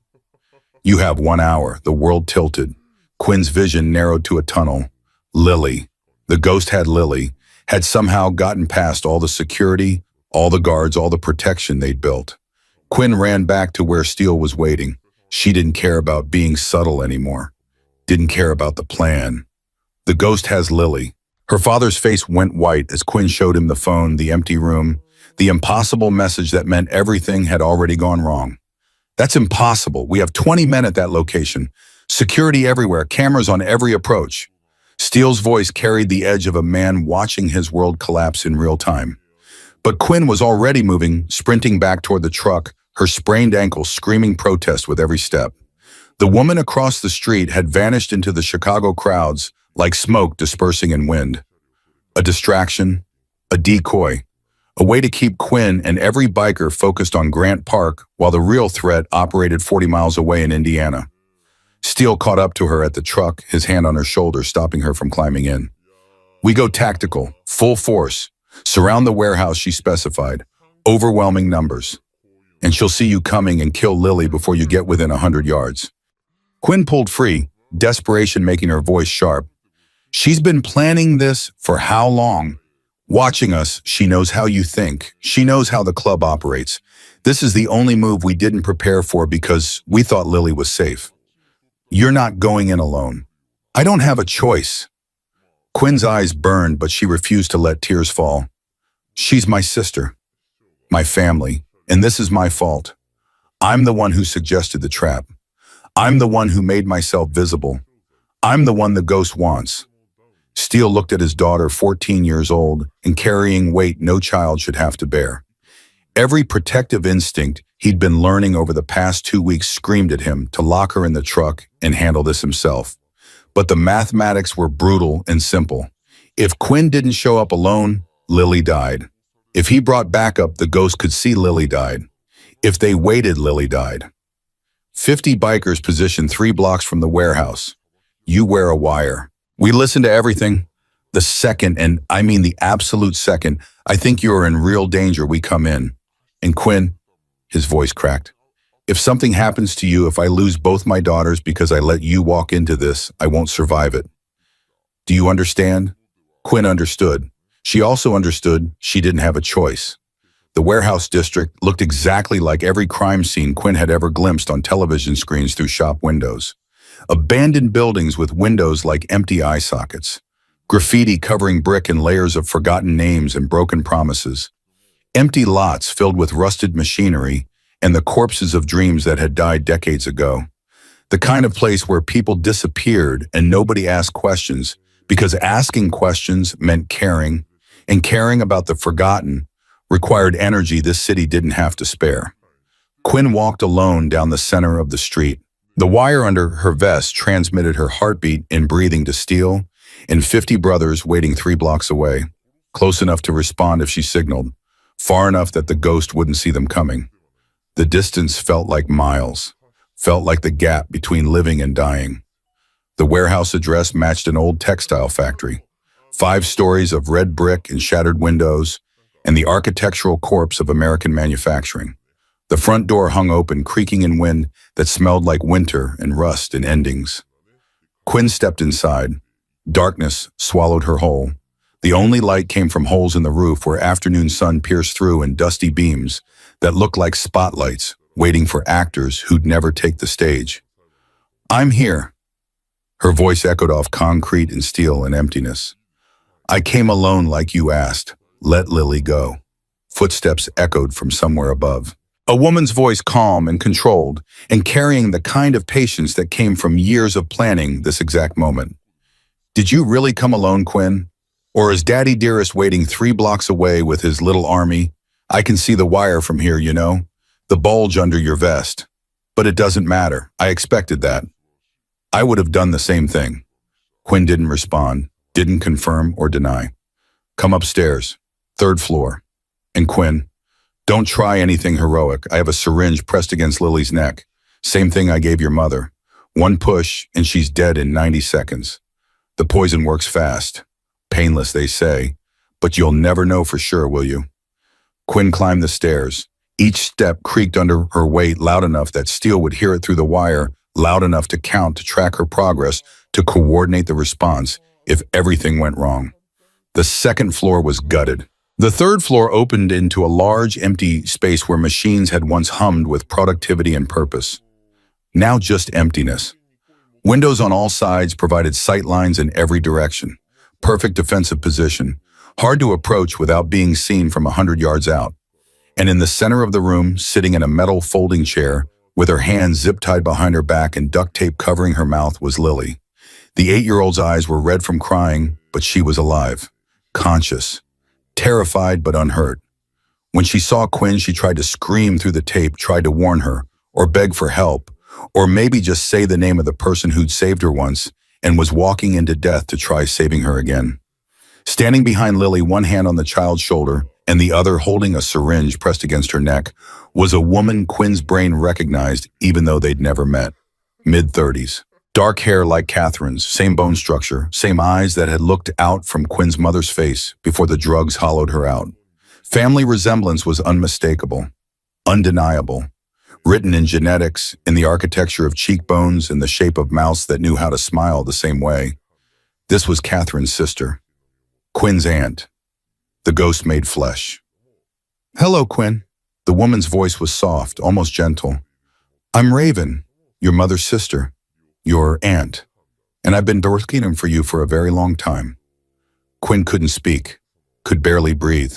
The syringe at Lily's neck caught afternoon light, filtering through broken windows, the liquid inside amber and deadly, and one squeeze away from ending everything. Why? The word came out hoarse. "What do you want? Justice." Raven's eyes never left Quinn's face. "Your mother abandoned our family for a biker. Got pregnant, ran away, chose Steele's world over her own blood. Our parents died waiting for her to come home. Died hoping she'd get clean, get help, come back to the people who actually loved her. She never did. And when she finally tried to reach out 3 months ago, tried to reconnect after 16 years of nothing, I made sure she couldn't." The pieces clicked together in Quinn's head, like puzzle pieces forming a picture she'd been seeing wrong this whole time. "You killed her. It wasn't a question. I ended her suffering." Raven's voice stayed calm. Too calm. She was already dying, Quinn. Already too far gone. The drugs had destroyed everything she used to be. I just made it faster. Cleaner. And I made sure she'd never lead Steele to you. Never drag you into this world the way she'd been dragged into it. "You wanted to protect me." Quinn's voice rose despite her efforts to stay controlled. "By killing my mother, by trying to kill Lily, by terrorizing us for weeks. I wanted Steele to suffer." Raven's grip tightened on the syringe. "The way my parents suffered watching Catherine choose him over family. The way I suffered being the responsible one, the forgotten one, the daughter who stayed while everyone worried about the addict who left. But then you saved Lily, became a hero, got accepted into the club, became everything Catherine was supposed to be. And I realized killing you would be too easy, too quick. I needed you to understand first. Needed you to see what this life costs. What being visible costs when you're someone people can actually see and hurt and destroy. So you took Lily to prove a point. I took Lily to give you a choice."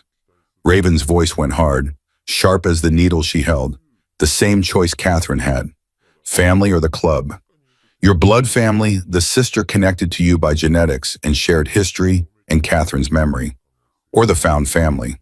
The little girl you saved. The father you barely know. The brotherhood built on violence and loyalty and codes you'll never fully understand. Choose. I'll let one of you walk out of here. Just one. You decide which." Quinn looked at Lily, her little sister, 8 years old and crying silently behind duct tape, eyes wide with terror that no child should ever have to feel. Innocent in every way that mattered. And Quinn realized what Raven was really offering. A test. A way to prove that Quinn was just like Catherine. That she'd choose Steele's world over blood family. A way to justify everything Raven had done, every murder and threat and moment of terror she'd inflicted. The wire under Quinn's vest transmitted everything. Steele was hearing this. 50 bikers were hearing this. They'd be moving into position now, surrounding the building, preparing to breach. But would they be fast enough? Could anyone be fast enough when a syringe only took 1 second to empty and 90 more for its poison to work? Quinn took a step forward, hands visible, non-threatening. Her voice when she spoke was different, softer. The voice of someone who understood pain because she'd lived in it. There's a third choice. There's no third choice. There's always a third choice. Quinn took another step. You taught me that. You and Mom both. You survived after Catherine left. You took care of your parents alone. You learned to be invisible, to be forgotten, to be the responsible one while everyone worried about your sister. I know what that feels like. I was invisible for 3 months. I know how it changes you, how it makes you angry, how it makes you want someone, anyone to see you. Raven's expression flickered. Don't psychoanalyze me, kid. I'm not. Quinn was close now, close enough to see the tears Raven was fighting to hold back. I'm just saying I understand. You love my mother. So did I. She wasn't perfect. She was an addict. She made terrible choices. She hurt people. But she was also the person who held me when I was scared, who taught me how to be invisible so I'd survive when she couldn't take care of me anymore, who tried even when she was failing to be something better than what the drugs made her. She abandoned us. She was sick. There's a difference. Quinn's voice softened even more. And you're sick too, not with drugs, but with grief and anger and loneliness. You've been invisible so long, you don't know how to be anything else. So you made yourself into a ghost, into something terrifying, into the villain in your own story, because at least villains are seen. At least villains matter to someone, even if it's just the people trying to stop them. Shut up. But Raven's hand was shaking, the syringe trembling against Lily's neck. Quinn kept talking, kept moving forward one careful step at a time. You called me little sister in your texts, not niece, sister, because that's what you wanted, isn't it? Not revenge.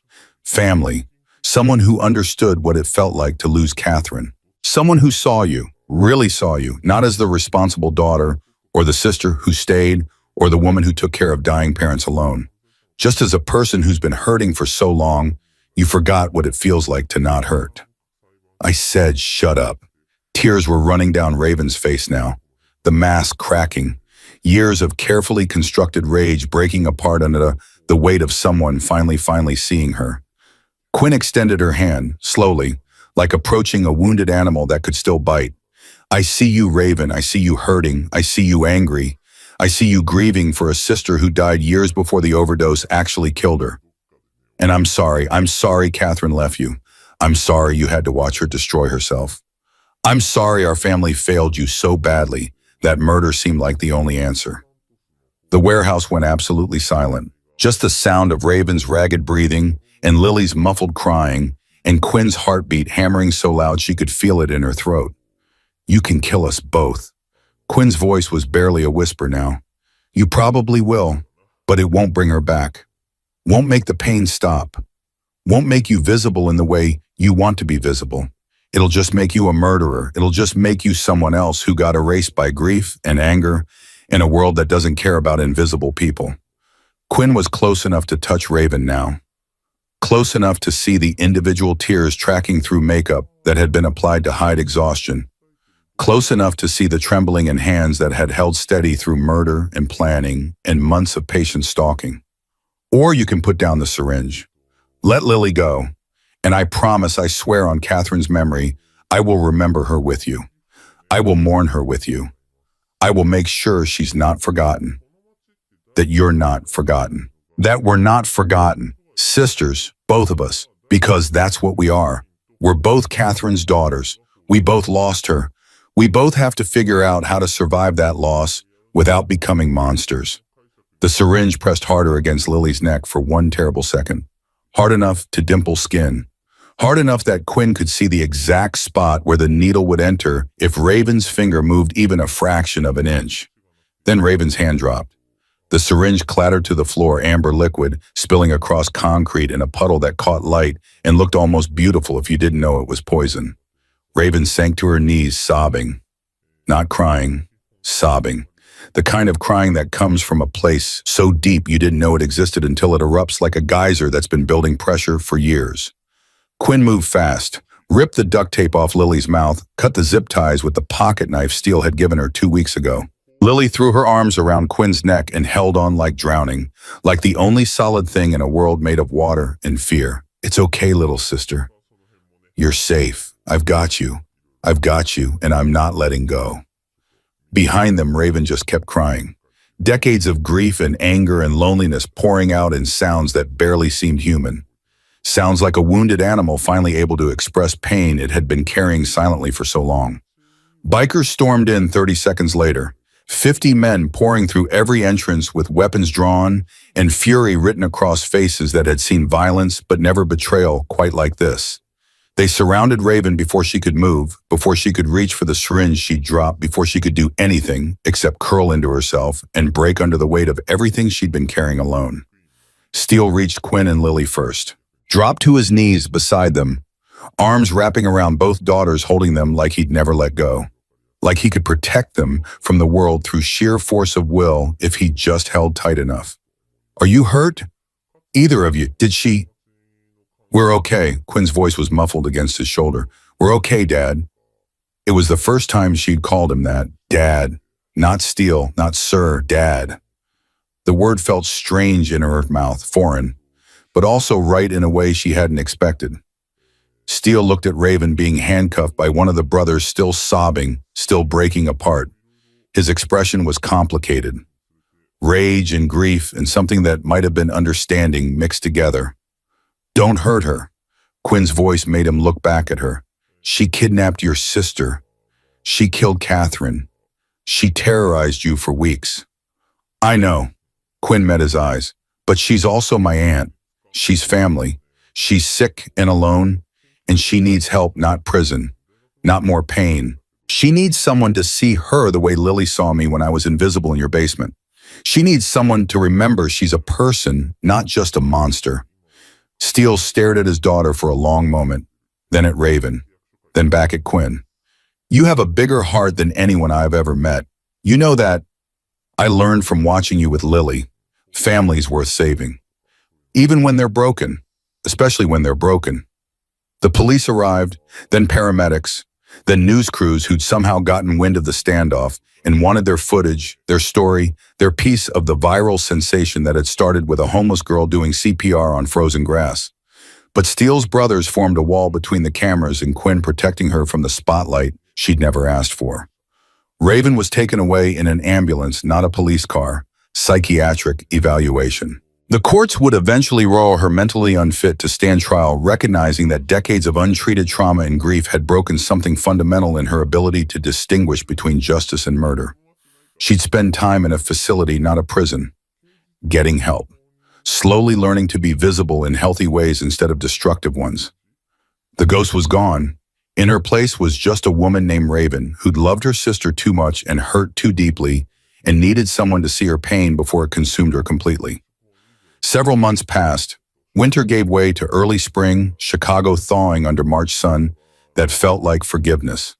Quinn stood in the parking lot of Riverside Grove Community Center on a morning unseasonably warm for the season, watching 20 homeless kids ages 8 to 16 circle around a disassembled motorcycle. The bike was old, donated by one of the hellsangels, but it ran. Or it would run once these kids learned how to put it back together. Quinn was 15 now. Her birthday had come and gone 2 weeks ago with a celebration that felt surreal. Cake, presents, a house full of bikers who'd become something like uncles over the months of living in Steele's new place, the one with 3 bedrooms, so both daughters had their own space. Learning what family meant when it wasn't built on blood, but on choice and loyalty, and showing up even when it was hard. Okay, everyone. Quinn's voice carried across the parking lot, clear and confident, in a way it hadn't been 6 months ago. This is a 1995 Harley Sportster, basically a dinosaur in motorcycle terms. But it's simple, reliable, and perfect for learning. Today we're going to take apart the engine. Not because you need to know how to fix bikes, but because I want to teach you something more important than mechanics. A girl named Bryn, 13 years old with hollow eyes that Quinn recognized from her own mirror 6 months ago, raised her hand. What's that? That broken things can be fixed. Quinn met Bryn's eyes and held them. That just because something looks destroyed doesn't mean it's worthless. That with the right tools, the right help, the right patience, you can take something people have given up on and make it run again. Make it matter. Make it visible. She caught Steele's eye where he stood in the back, supervising, making sure the kids stayed safe. Beside him, Lily was helping younger children, showing them how to hold wrenches properly, chattering away about motorcycles like she'd been born into this world instead of dropped into it through tragedy. The last 6 months had been strange and difficult and sometimes wonderful. Quinn had caught up on education through online school, started therapy with someone who understood trauma and homelessness and what it meant to survive by being invisible, moved into a house with heat and food and people who cared if she came home at night, learned what it felt like to be visible in ways that didn't hurt. She visited Raven once a month. The visits were hard, awkward, painful in the way that healing always hurts before it helps, but they were necessary. Raven was getting better, slowly, learning to talk about Catherine without rage consuming everything else, learning to grieve properly instead of turning grief into weapons, learning that being seen didn't require being terrifying. The ghost was gone. The woman who remained was just Raven, broken but healing, invisible but learning to step into light. The kids worked on the engine for 2 hours. Quinn circulated, answering questions, correcting mistakes, praising effort. Some of these kids would return to the streets tonight. Some had shelters. A few had been placed in foster care, but kept coming back to these classes because here they weren't cases or statistics or problems. Here they were just kids learning to fix motorcycles and maybe in the process learning that they could be fixed too. When class ended, most of the kids drifted away, but Bryn lingered. 13 years old and homeless for 4 months and carrying weight in her eyes that reminded Quinn painfully of herself. Quinn, can I ask you something? Of course, the video, the one of you saving that little girl from the fire. Was it as scary as it looked?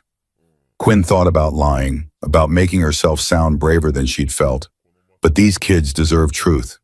It was terrifying. I thought I was going to die. I thought she was going to die. And for a few minutes on that frozen lawn doing CPR, I didn't know if all the effort in the world would be enough to bring her back. But you did it anyway. I did it anyway. Quinn met Bryn's eyes. Because being invisible is safe, but being visible is how you save people, how you make a difference, how you stop being the person things happen to and start being the person who makes things happen. You're here, you came to this class, you ask questions, you're already visible, you're already braver than you think you are. Bryn nodded, slowly processing this, then quietly, "Thank you for seeing us." After the class, Quinn, Steele, and Lily drove to the cemetery. They visited every month on the 7th, the day Quinn was born 15 years ago. Catherine's grave was simple, a small headstone, fresh flowers always present, replaced weekly by people Quinn didn't know, but who apparently remembered her mother before the drugs. Today, Quinn brought daisies, Catherine's favorite according to Raven. One of the few memories the sisters now shared during their careful, painful visits. Quinn knelt beside the grave. Lily knelt beside her, adding her own flowers with the serious concentration of a child who understood death better than most adults. "Hey, Mom." Quinn's voice was soft, intimate, the voice you use when talking to someone who can't answer but you hope can hear. "It's March 7th, my birthday. I'm 15 now. Can you believe that? Feels like a lifetime since August, since I found you in that bathroom and didn't know how to save you." She paused. Steele stood back, giving them space but present, always present now. "I found Dad, found Lily, found a family I didn't know I needed, teaching homeless kids how to fix motorcycles, living in a house with heat and food and people who notice when I come home. I'm visible, Mom, really visible, the kind of visible you always wanted to be but couldn't figure out how when the drugs were louder than everything else." Quinn touched the headstone, cold marble warming under her palm. "Raven's doing better. She asks about you, about what you were like before everything got bad. I tell her stories, the ones I remember, the good ones before the addiction ate everything else. I think it helps her, helps both of us." We're learning how to be family even though we started as ghosts haunting each other. Lily added softly, her small voice carrying weight. We miss you, Aunt Catherine. I didn't know you, but Quinn talks about you all the time. You sound like you were brave and kind, and you loved Quinn so much. Thank you for keeping her safe until she could find us. They sat in silence for a few minutes. Then Quinn stood, brushed off her jeans, took Lily's hand. Come on, little sister. Let's go home. That night, the house was full. Steele had invited 20 brothers over for Quinn's belated birthday celebration. Not a big party, just family. People who'd stood with them through fire and betrayal and fear. People who'd proven that loyalty meant more than patches and promises. They brought gifts, practical things from practical men who showed love through action instead of words. Motorcycle gear size for Quinn. A new leather jacket with Hell's Angels patches earned through months of proving herself. Books about mechanics and engineering. Tools of her own because Steele said every rider needed their own tools, needed to be able to fix what broke. Lily gave Quinn a drawing, not the prophetic nightmares from before the fire, but something different, beautiful. A picture of two girls standing in front of a house holding hands, smiling under a sun that looked warm and safe and permanent. Sisters. And underneath in Lily's careful handwriting, we saved each other. Quinn hung it on her bedroom wall where she'd see it every morning when she woke up. A reminder of how far they'd both come, how they'd both chosen to be visible, to be seen to matter.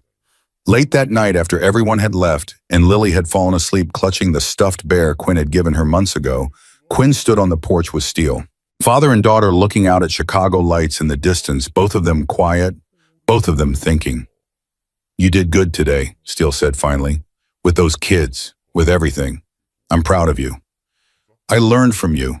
Quinn's voice was soft. You could have sent me away that night. Could have believed I was a con artist, like Torch said. Could have protected yourself instead of protecting me.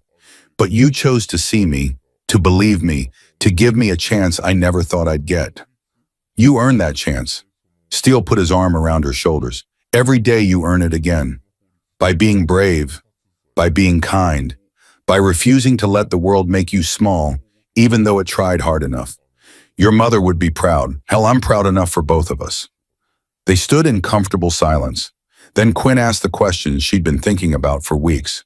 Do you think we'll ever really be safe, or is there always going to be another threat, another betrayal, another ghost waiting? Steele considered this. I don't know. This life isn't safe.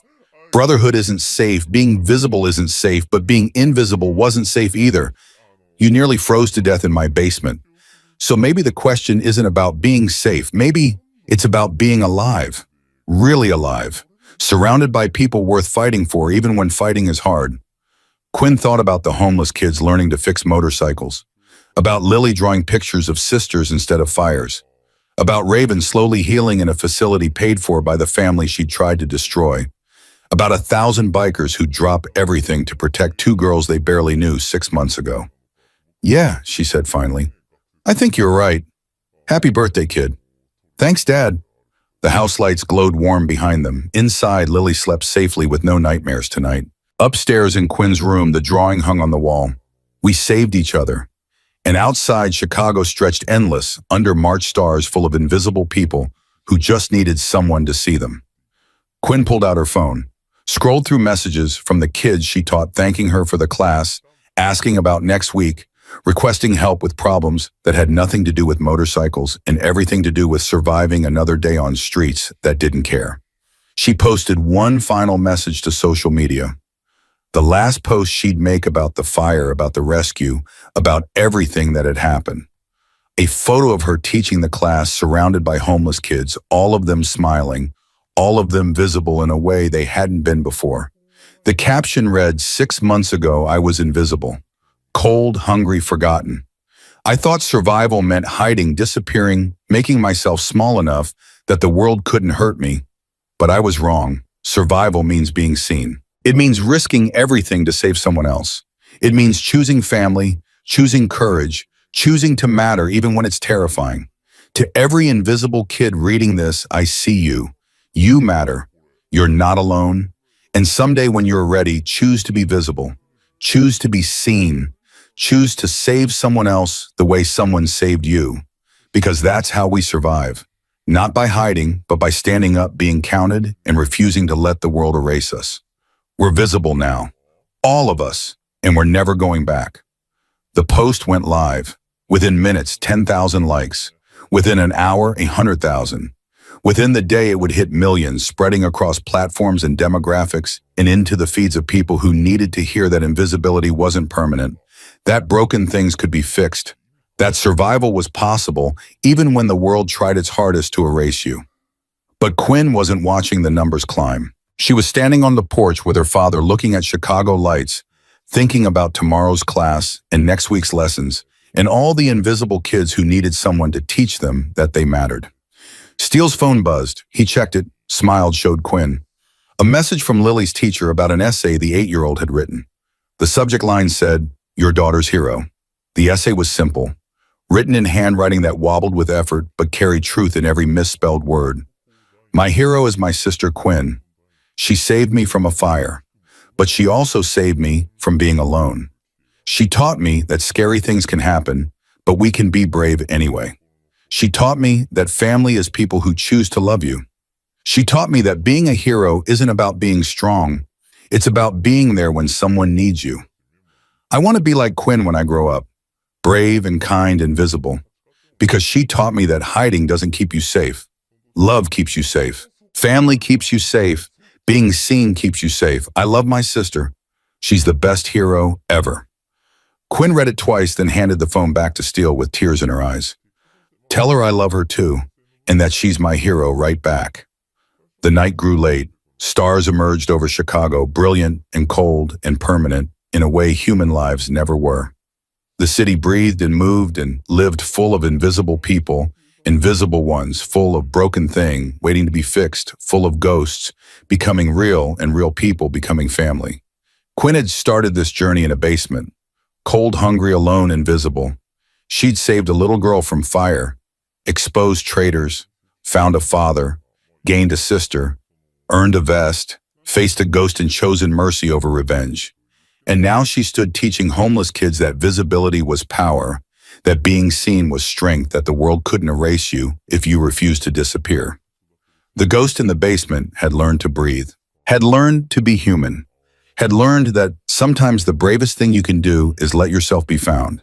And in a city full of forgotten people, in a world that erased the vulnerable and discarded the broken Quinn and Lily and Steele, and 1,000 brothers and 20 homeless kids and one healing aunt were proving something important. That family was choice. That visibility was courage. That the invisible ones, the forgotten ones, the broken ones were worth saving, worth seeing, worth fighting for. Because everybody deserves to be visible. Everybody deserves to matter. Everybody deserves someone who'll run into the fire when they're burning. And Quinn would keep running into fires for the rest of her life, teaching kids, fixing motorcycles, being visible, being brave, being seen. Because that's what heroes do. That's what sisters do. That's what family does. They show up. They stay. They choose to be visible even when it's terrifying. And they teach other people to do the same. After class the following week, Bryn approached Quinn with something urgent in her eyes. Quinn, there's a girl outside. She's been sleeping in the alley behind the center for about a week now. Won't talk to anyone. Won't take food. Just sits there.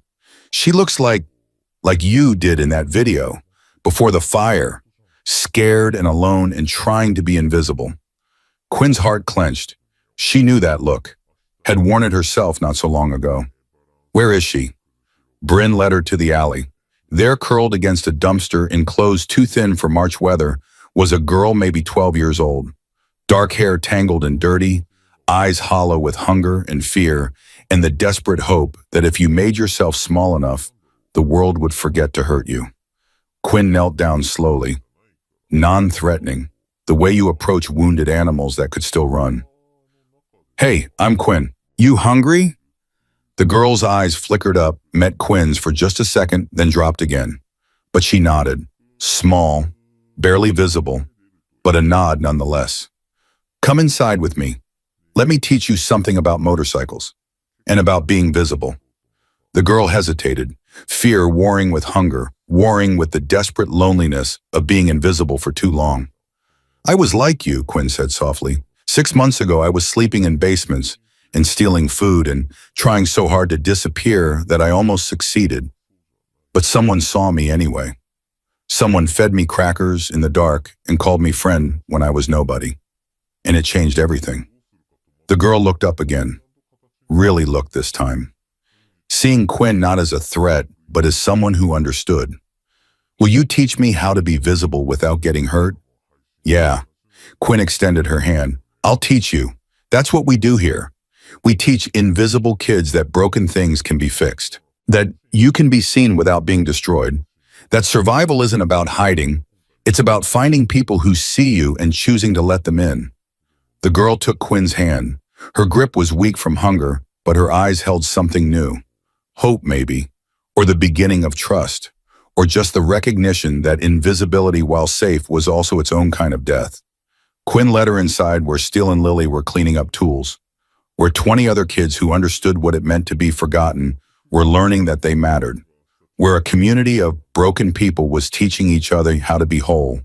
The cycle continued, invisible kids being found, one at a time, one hand extended, one choice to be seen instead of hidden, one decision to run into the fire instead of away from it.